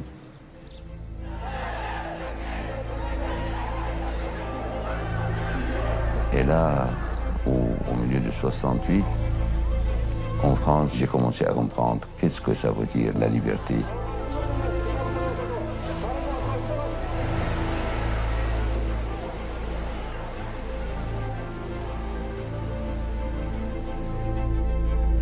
La Révolution 68, jouir sans entrave, la libération sexuelle, c'est pas très islamique tout ça. C'est vrai, mais c'était pas ce qu'ils demandaient les jeunes étudiants à l'époque qui était important, mais le mouvement en elle qui est important. Comment on réclame les choses? De voir un grand homme de l'histoire tel que le général, le président Charles de Gaulle, qui fait un référendum sur sa politique, sur sa vie, Il se retire, c'est quelque chose d'extraordinaire. Ensuite, j'étais à Aix-en-Provence et j'ai étudié les beaux-arts et architecture. J'ai connu ma femme parce qu'elle habitait tout là-bas. Elle était sur l'arrêt du bus et le bus ne vient pas. Et là, je lui ai dit, on peut se rencontrer dans le café de deux garçons. Quand tu as le temps, tu passeras. C'était un homme gai qui aimait parler, qui était très accueillant, comme son nom, Bassam, le souriant. Elle m'a dit oui, et effectivement, elle est arrivée. Elle était assise avec moi, elle a bu du café. On a parlé un peu de la vie, qu'est-ce qu'on fait, etc. Puis je lui ai dit, tiens, je vais te passer un livre en français, le Coran. Il m'a dit, mais j'ai rien à faire avec ça. J'ai dit, tu vas le lire. Et comme ça, au moins, puisque tu fais doctorat de psychologie, tu vas connaître la culture islamique. On est sortis un petit peu ensemble. Et puis un jour, il me dit, excuse-moi, mais tu vois, je ne peux pas être comme ça avec quelqu'un.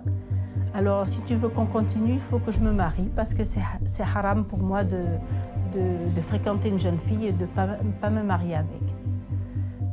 J'ai dit, bon, ben pourquoi pas. J'ai dit, si ça va bien ensemble, on reste ensemble. Si ça va pas, on se sépare et puis c'est fini. J'étais à l'époque... J'étais pas musulmane, quoi, je veux dire. Donc pour moi, c'était quelque chose de simple, comme les jeunes de maintenant, quoi. À l'époque, vous n'aviez pas du tout le même look. En 60. Vous n'étiez pas musulman pratiquant à l'époque? Si, j'étais musulman pratiquant, mais le problème, je n'étais pas l'imam qui est en train de prêcher l'islam partout. J'étais étudiant à la faculté. Mais une fois que je me suis marié, etc., j'ai pris ma femme et on est parti en Arabie Saoudite. Nous étions près de la Mecque et de Médine où on a reconnu l'islam authentique. Ce qu'on appelle l'islam intégriste? Plus ou moins, oui, ce qu'on appelle l'islam intégriste dans le sens intégriste. L'ancien islam pratiqué par les prophètes et ses compagnons, car on appuie sur les textes authentiques.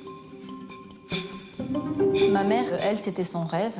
Elle avait vu dans sa jeunesse Laurence d'Arabie. Elle avait entendu pour la première fois le son du adhan, donc de l'appel à la prière des musulmans dans ce film-là.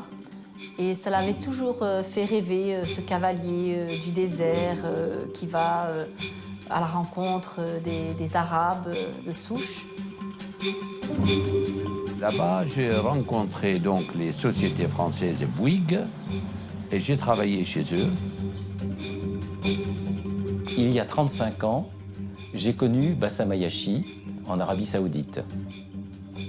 À cette époque, je travaillais pour la construction du port de Jeddah. Nous devions être aux environs de 1000 à 1200 expatriés. J'étais moi-même topographe. Bassam Ayachi était en permanence à mon contact. Il était le laborantin. C'est lui qui nous disait, bon, bah, écoute, ce béton-là, cette zone qui a été faite par le finisher, c'est bon, celle-ci n'est pas bonne, il va falloir recommencer. Donc, on travaillait donc de pair, quoi, disons. C'était quelqu'un de sympathique, sous tout rapport. Nous vivions dans une base vie, totalement en autarcie.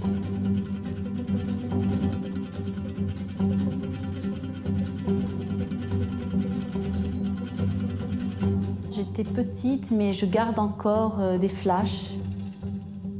Toutes les maisons étaient à peu près identiques dans ce camp. Tous les Européens étaient logés à peu près à la même enseigne. J'ai découvert un autre aspect de la vie de Bassam Ayachi. Le personnel que j'avais, c'était donc des Pakistanais, des Indiens, Somaliens, etc. Ils étaient pratiquants. Et donc, ce sont eux qui, un soir, m'ont dit « Mais Mister Ayachi, il enseigne le Coran le soir. » Je dis « Mais attends, c'était sûr ?» Oui, oui, oui. Et il me disait « Vous savez, il enseigne le Coran, mais un Coran qui est quand même un peu particulier, quoi. Hein. » Il s'en prenait à la famille royale, les Séouds, qui disposaient de toute la richesse du pays et du pouvoir. Hein.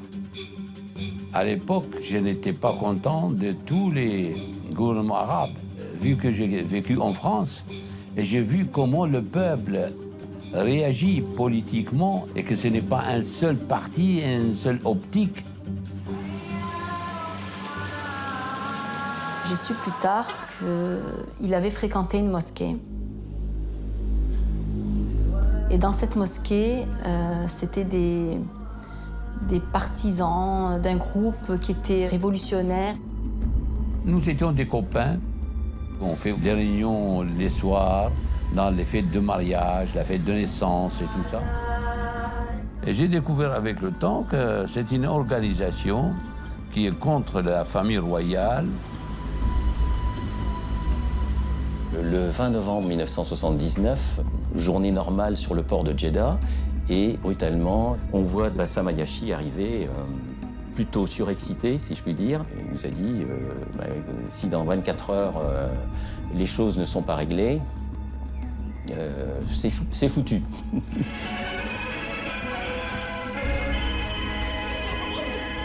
Et bien entendu, la télévision nous a montré ce qui se passait.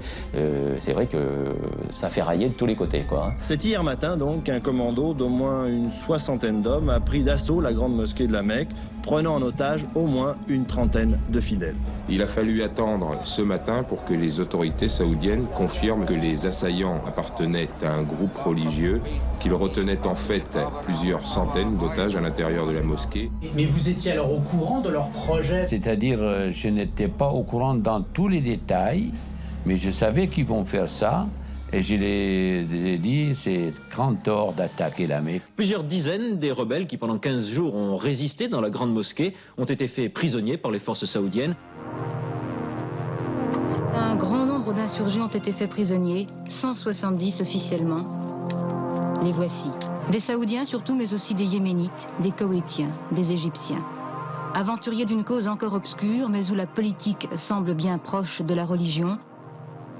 Ils ont tous été condamnés à mort et tous le même jour, à la même heure, dans différentes villes d'Arabie Saoudite. Ils m'ont attrapé. Ah bon? Ouais. Alors ils m'ont dit, tu connais tel et tel et tel, allons-y, viens ici. La cause réelle de mon emprisonnement, c'est que j'ai connu ces gens et je n'ai pas donné d'informations à la police contre eux. Voilà. Mais ils vous ont gardé quand même 8 mois. 8 mois. J'ai pensé que je dois être déclaré, mais heureusement, voilà, par la grâce de Dieu, j'étais sauvé. Vous les fréquentiez, parce que c'était des révolutionnaires? Bah oui, certainement. Où il y a la révolution, je mets mon nez. À partir de là, donc, il a été expulsé, Manu Militari, avec sa famille, et on n'en a plus entendu parler par la suite.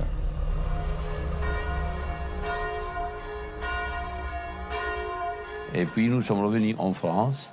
J'ai fait un restaurant, et on l'appelle le restaurant spécialité libano-syrienne. Marchait très très bien. Bien que je ne vendais pas l'alcool, c'était toujours rempli. Cette idée m'est venue parce que je ne veux plus travailler dans des grandes sociétés. Et puis, beaucoup parmi les immigrés, ils pensent uniquement à travailler ici et d'envoyer ce qu'ils gagnent chez eux. Moi, je dis non. Si on vit ici, on doit rester ici, on doit bâtir ici. Évidemment, quelquefois, on a des problèmes d'insertion, mais on doit vaincre ça. Une fois je suis de retour, j'ai vu que les musulmans d'Aix-en-Provence, ils n'ont pas de lieu de prière. Et alors, on a fait une petite mosquée au centre de la ville. Nous nous réunissons une fois par semaine pour apprendre l'islam dans la pratique, dans son sens profond, avec le cheikh de la mosquée. Je m'appelle Muriel, j'ai connu la famille Ayachi de 85 jusqu'à les années 90. Je suis musulmane, convertie. Bassam arrivait à dire à tous, nous pouvons vivre un islam de France, un islam qui puisse être en accord avec tous. Je m'appelle Mohamed. J'ai connu M. Bassam Ayachi dans les années 80-85. C'était une star, c'était... pour la communauté, oui. Pour vous dire qu'il y a eu des naissances, il y a eu des garçons qui ont été appelés Bassam, et il y avait des filles qui étaient appelées Basma.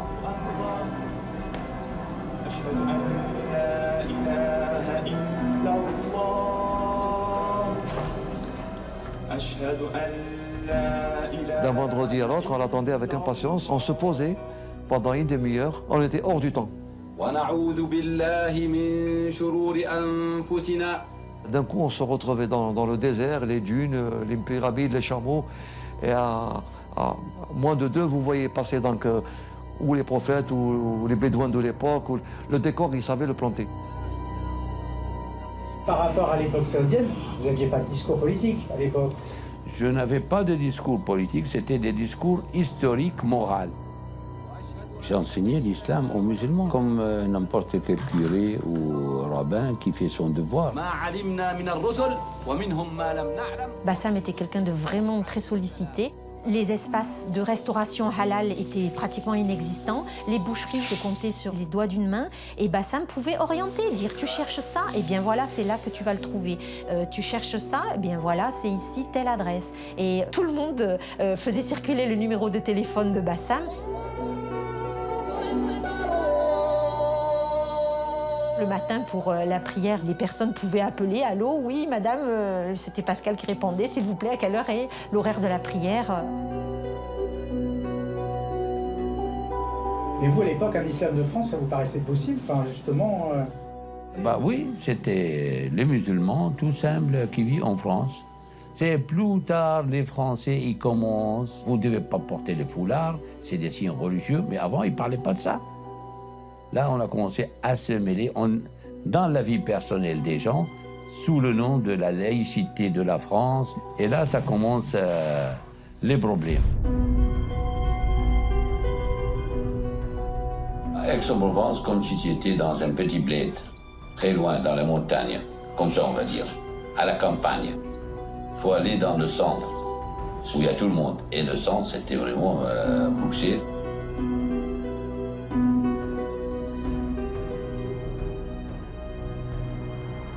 Je me suis dit, à partir d'aujourd'hui, je vais choisir de faire mes leçons en français ou en anglais. Et par ce moyen, on est arrivé à avoir au moins 2500 citoyens européens qui sont devenus musulmans. Mais votre but, c'était de faire du prosélytisme? De faire? Du prosélytisme.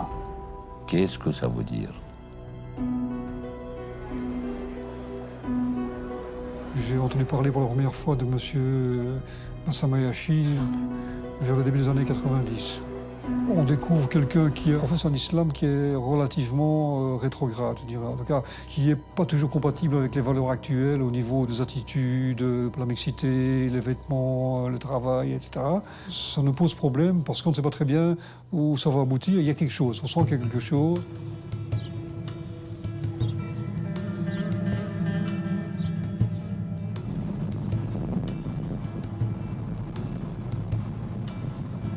Moi, en tant que chef de tribunal,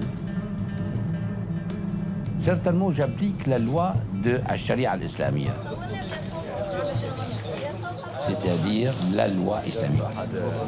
Quelqu'un qui vole, qu'est-ce qu'on fait? Quelqu'un qui ment, qu'est-ce qu'on fait? Il y a la réponse à toutes les questions de la vie. C'est la loi, en général, qui était pratiquée depuis 1400 ans.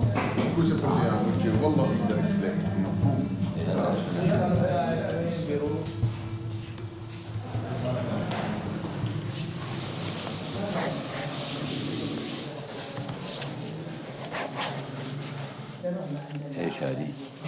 اجت شكوى مشان غسان اسود.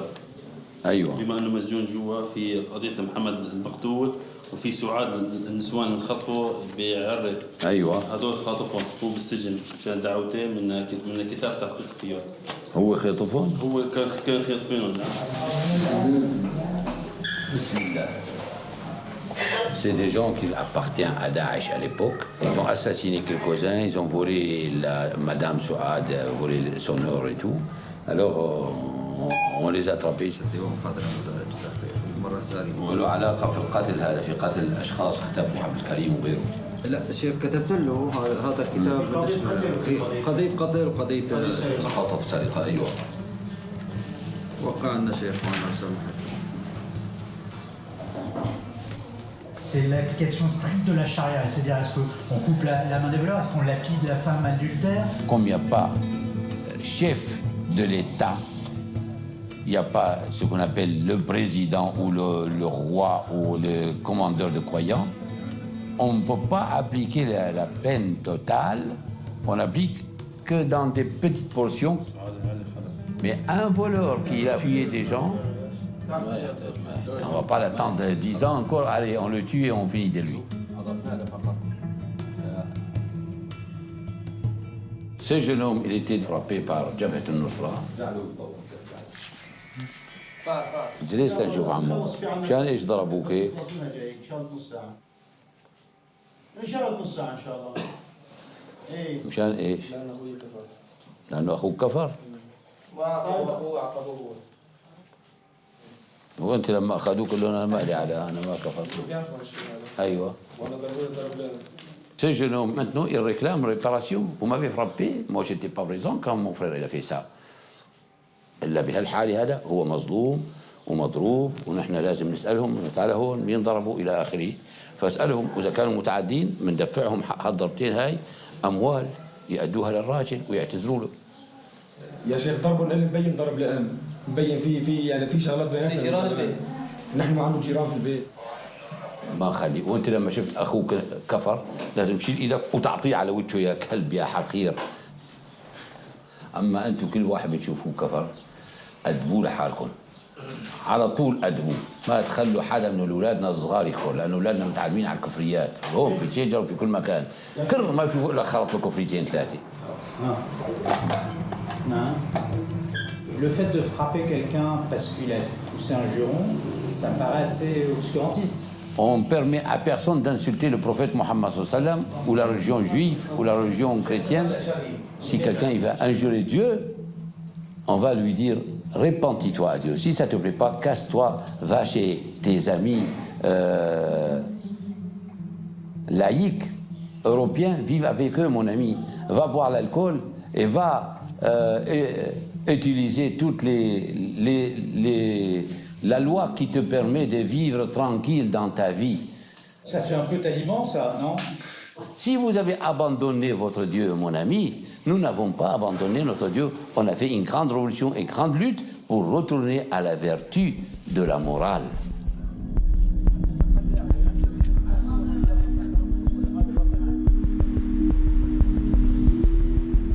En Belgique, le moment où Cher Bassam entre dans l'œil du cyclone, le moment où Cher Bassam devient un outil d'attraction médiatique, c'est les événements du 11.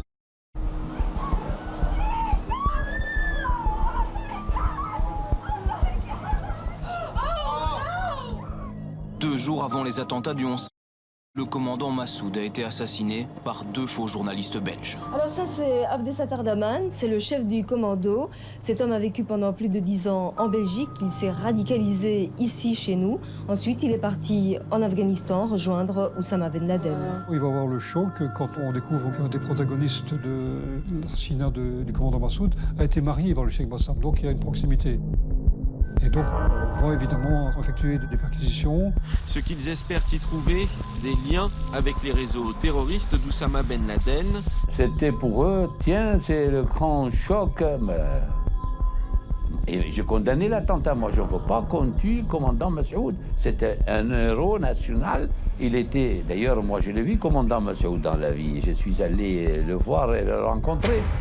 Mais oui. L'histoire de l'assassinat du commandant Massoud, c'est là qu'effectivement a démarré les plus gros problèmes. J'ai trouvé des La sûreté de l'État s'intéresse de près aux discours et aux activités de ce centre qui prône le djihad armé, la guerre sainte contre les ennemis supposés de l'islam. Le djihad, c'est obligatoire où il y a une agression. Il ne faut pas se laisser faire. Il ne faut pas laisser l'agresseur tuer les gens sans raison. Je pense que c'est le rêve de tout policier de mettre en prison quelqu'un comme ça. Si on ne l'a pas fait, c'est qu'on n'a rien trouvé. On lui a taillé un costume, mais il l'a endossé avec beaucoup de plaisir, quelque part. Dans une espèce de logique de provocation, et ça s'est retourné contre lui, parce que ça lui a quand même valu quelques années de prison en Italie. Mon père était sur le bateau entre la Grèce et l'Italie pour revenir en Belgique. Et donc, ces jeunes Palestiniens et Syriens veulent se jeter à l'eau pour gagner la rive à la nage. Là, mon père, il dit écoutez, je préfère prendre le risque de vous cacher dans ma camionnette. Li hanno arrestati al porto di Bari, lì dove negli anni 90 ci furono sbarchi epici di immigrati. Uno è sceicco, l'altro ingegnere elettronico. Residenti in Belgio, viaggiavano con passaporto francese su un camper tecnologicamente attrezzato all'interno del quale nascondevano 3 palestinesi e 2 siriani che hanno provato a far entrare in Italia. Et là, boum, le choc. Les Italiens déclarent « Nous avons arrêté le numéro 2 d'Al-Qaïda en Europe ». Qu'est-ce que c'est que ça? C'est une blague. Les Italiens ont le cher Bassam en prison avec Raphaël Gendron pour aide à l'immigration clandestine. Les Belges, à un moment, viennent dire aux autorités italiennes « Attention, vous avez 2 super terroristes ». Les Italiens, il faut se mettre à leur place, ils y croient au début. Ils truffent de micro la cellule. À un moment, il y a un match de foot qui passe. Une fois, j'ai prononcé « Frappe, frappe, goal ». C'est parce que c'était pas des Italiens qui jouent, enfin des étrangers qui jouent contre l'Italie. Dans une autre conversation totalement anodine, il y a un moment le terme d'avion qui est utilisé. Et que vont faire les policiers italiens? Ils vont tout mélanger, tout croiser et faire comme si tout ceci avait tenu en une seule phrase, et ça donnera attaque, avion, Charles de Gaulle. Et c'est comme ça que cette affaire est née. Une nouvelle information venue ce matin d'Italie vient confirmer cette menace. 2 Français emprisonnés là-bas depuis 6 mois sont accusés d'appartenir à une cellule terroriste qui préparait des attentats en France, notamment contre l'aéroport de Roissy. Ça a été personnellement quelque chose que j'ai vraiment, mais vraiment très mal vécu. Alors, on a été très combatifs, quoi. On n'est pas resté les bras ballants. On faisait des collectes d'argent afin de payer les frais judiciaires. On a organisé une conférence de presse. On a invité le maximum de médias là-dessus. Et puis, on s'est fait entendre. Le problème avec mon père, c'est qu'il a la tête de l'emploi. Donc, un turban sur la tête, une très longue barbe. Que Bassam Ayachi ait planifié un attentat contre un aéroport ou même un attentat en Europe, pour moi, ça ne tient pas la route. Par rapport... Faire incendier par les Italiens, oui.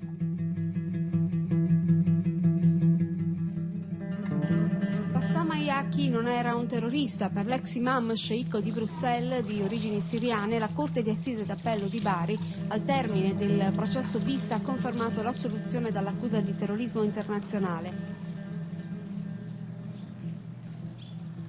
Ils ont fait, je pense, 3 années de prison pour rien. Et le plus cocasse dans cette affaire, qui ne manque pourtant pas d'épisodes burlesques, c'est que le cher Bassam s'est vu allouer et attribuer une indemnité pour avoir été détenu injustement dans les geôles italiennes.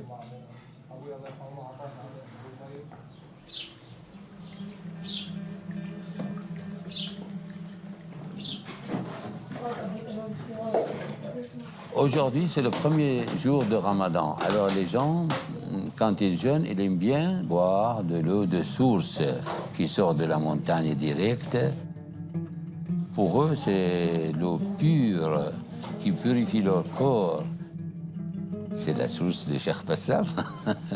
Et l'eau, elle est très légère, très bon pour le thé. N'importe qui peut venir chercher de l'eau.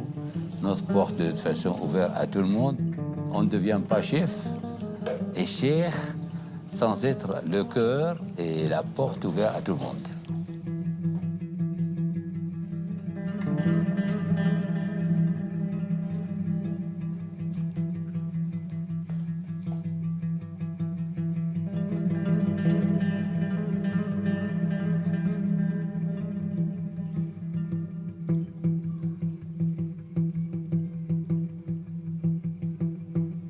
j'ai appris que mon père, là-bas, s'était marié. Et il a besoin de quelqu'un pour s'occuper de lui. Je veux dire, c'est son choix. Et l'islam permet ça, la polygamie. Donc il est en accord avec ses principes religieux. Dans l'islam aussi, c'est secret, il ne faut pas demander « montre-moi ta femme et comment elle est », etc. Mais c'est pas grave. Une qui s'appelle Madame Loulou et une qui s'appelle Madame Soussou. Et chacune est d'un village différent. Et sa maison était bombardée. Et elle a vécu sur les tentes, et puis dans les maisons des montagnes, dans les cavernes. J'étais aimé par 2 femmes en même temps, je ne peux pas dire non. Hein. S'ils sont 4, je vais dire oui aussi, non?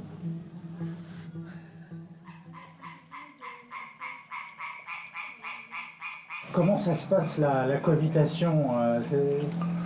Il n'y a jamais de... قالوا لي انتوا عايشين مع بعض بتقتلوا بعض ولا جالوزين ولا غيرانين من بعض ولا فرحانين ببعض؟ أنا غيرانين منك. On est loin de la France là quand même, hein? On est loin de la France. 6000 kilomètres. J'aimerais bien être loin dans ce sujet de la France et de la mentalité des femmes françaises. لا الحمد لله هلا مبسوطين أكثر بس أنا زعلانة على الشيخ بسام لأنيته بيتذكر بيته وأولاده. إنه ليش عم تقولي إنه الشيخ بسام ما هو سعيد في هذه الأيام؟ لأنه يعني فقد ابنه في المعركة وفقد أهله ولا إيش؟ لا لأنيته بيتذكر زمان أول. À ma connaissance, aujourd'hui, il n'existe aucun mandat à charge de M. Haïchi Bassam. Donc c'est clair que c'était tout à fait le profil de recruteurs qui chauffent les jeunes pour les envoyer sur des terrains de combat, etc. Mais quand on fait encore une fois le bilan avec le recul, finalement, il y a très peu de personnes de son entourage qui sont parties. Il y a son fils, et là, son fils va défendre des valeurs qui sont celles du Cheikh Bassam. Et évidemment, il va perdre la vie.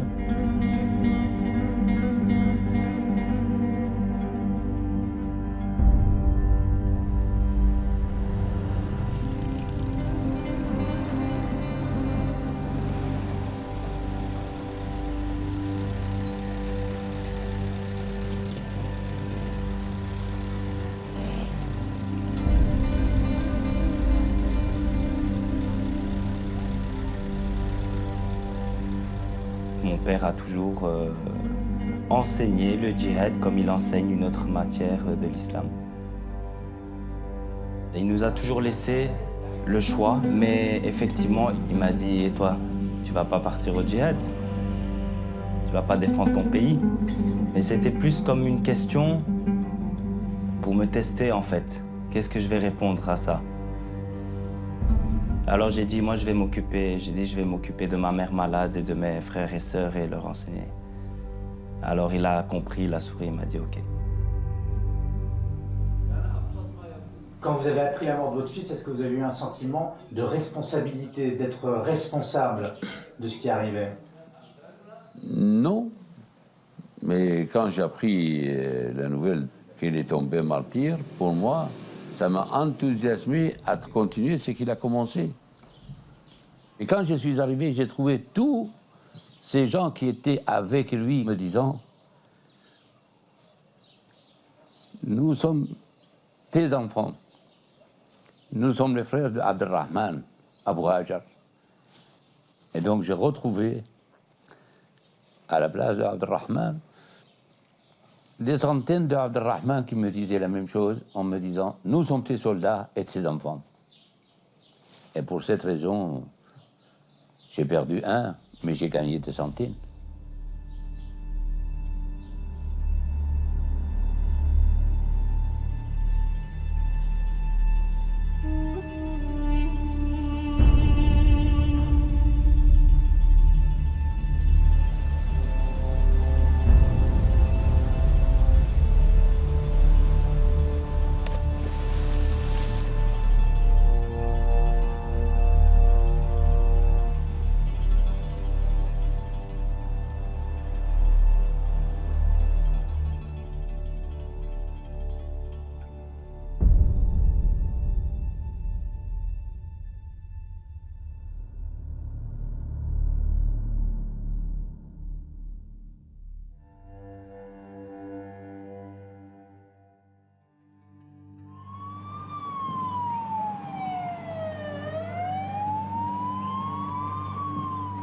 matin, mon frère m'appelle, Abdallah.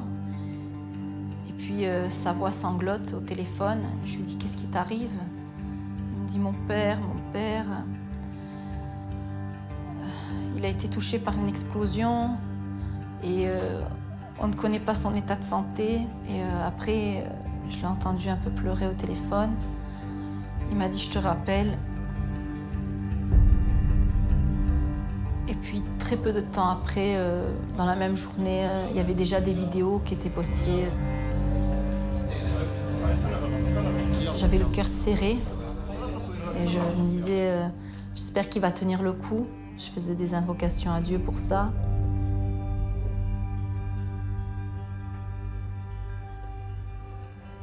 Comment vous vous sentez? Beaucoup de peine et de mal. J'ai perdu mon bras droit.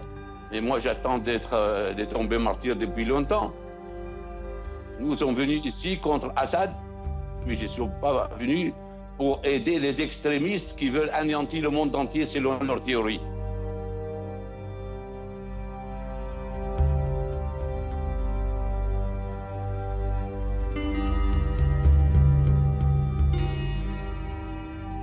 Ils ont déposé une bombe sous la voiture.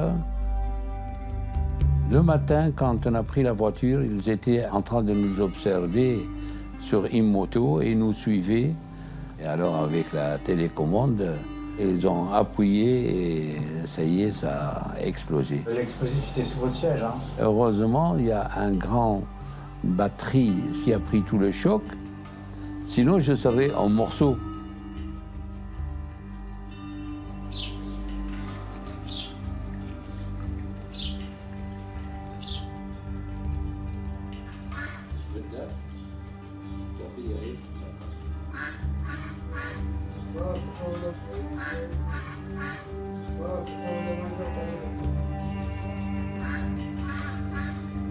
Daesh et Assad, c'est le même ennemi pour nous. Un avion de chasse syrien, il est venu lancer 2 missiles sur la maison. Ils ont fait beaucoup de dégâts.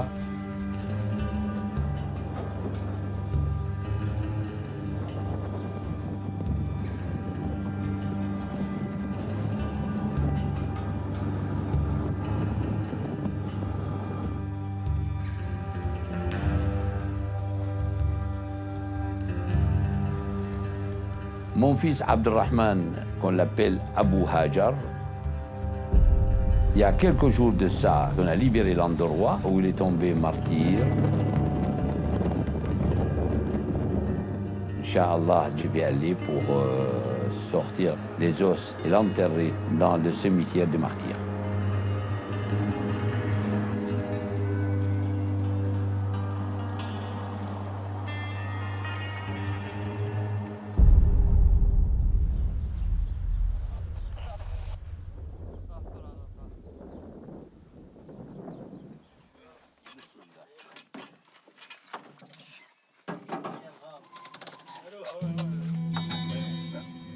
Quand on a libéré l'endroit, j'ai trouvé sur un téléphone de soldats de Assad un vidéo.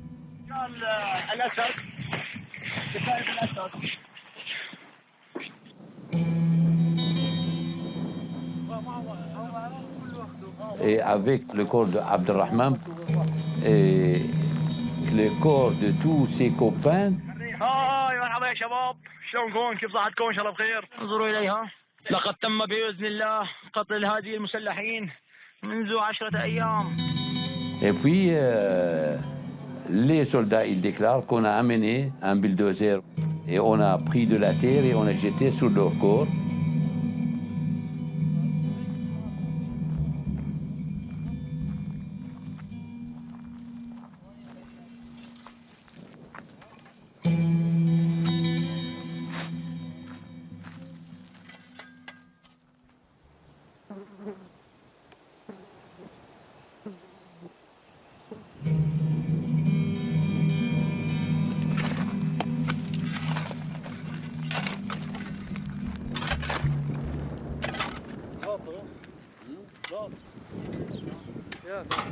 Le soldat, il était dans ce bâtiment là-bas. Il tirait de tous les côtés vers ici. Et un obus, il est venu de ce côté comme ça, des bâtiments qui sont là-bas. Et il est tombé juste là. C'est l'obus qui a touché mon fils. Il était là.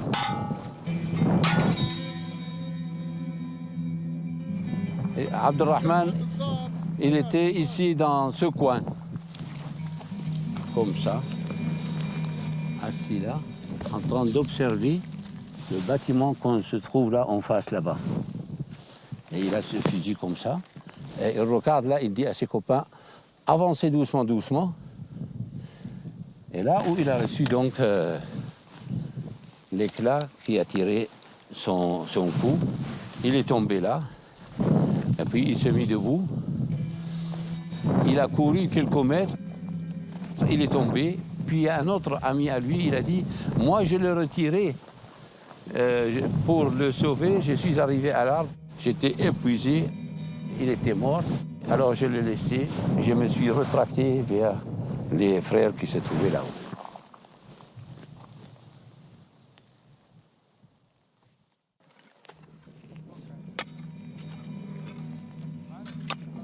هاشموا هيك ما راح يحفروا شيء بعدين انا بعرف ما رايحين يحفروا بس نحن عم بدنا نجيب نحن تراكشن شيء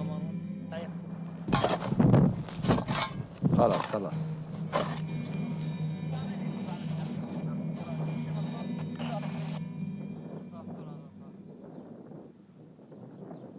Vous avez perdu un bras, votre fils est mort, vous avez laissé votre famille en Europe. Tout ça. Est-ce que tout ça en vaut la peine? Eh oui, eh oui. Pour pouvoir libérer la terre, cette terre elle est trop chère. La terre de nos ancêtres. Comme a dit un grand poète anglais, to be or not to be, that's the question. Alors, Shakespeare n'a pas tort quand il a dit ça. Et là, il a fallu le faire et on l'avait fait. Je comprends pas to be, not to be. Qu'est-ce que vous voulez dire par là? Que tu sois, toi le libérateur, sinon c'est d'autres, voilà.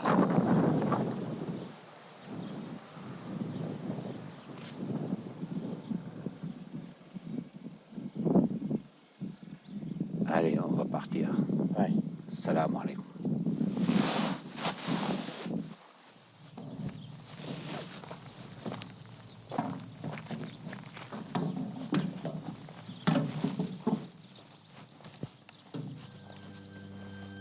Plus tard, j'ai appris que Bassam Ayashi avait retrouvé la dépouille de son fils. Il l'a inhumée dans le jardin de la maison familiale.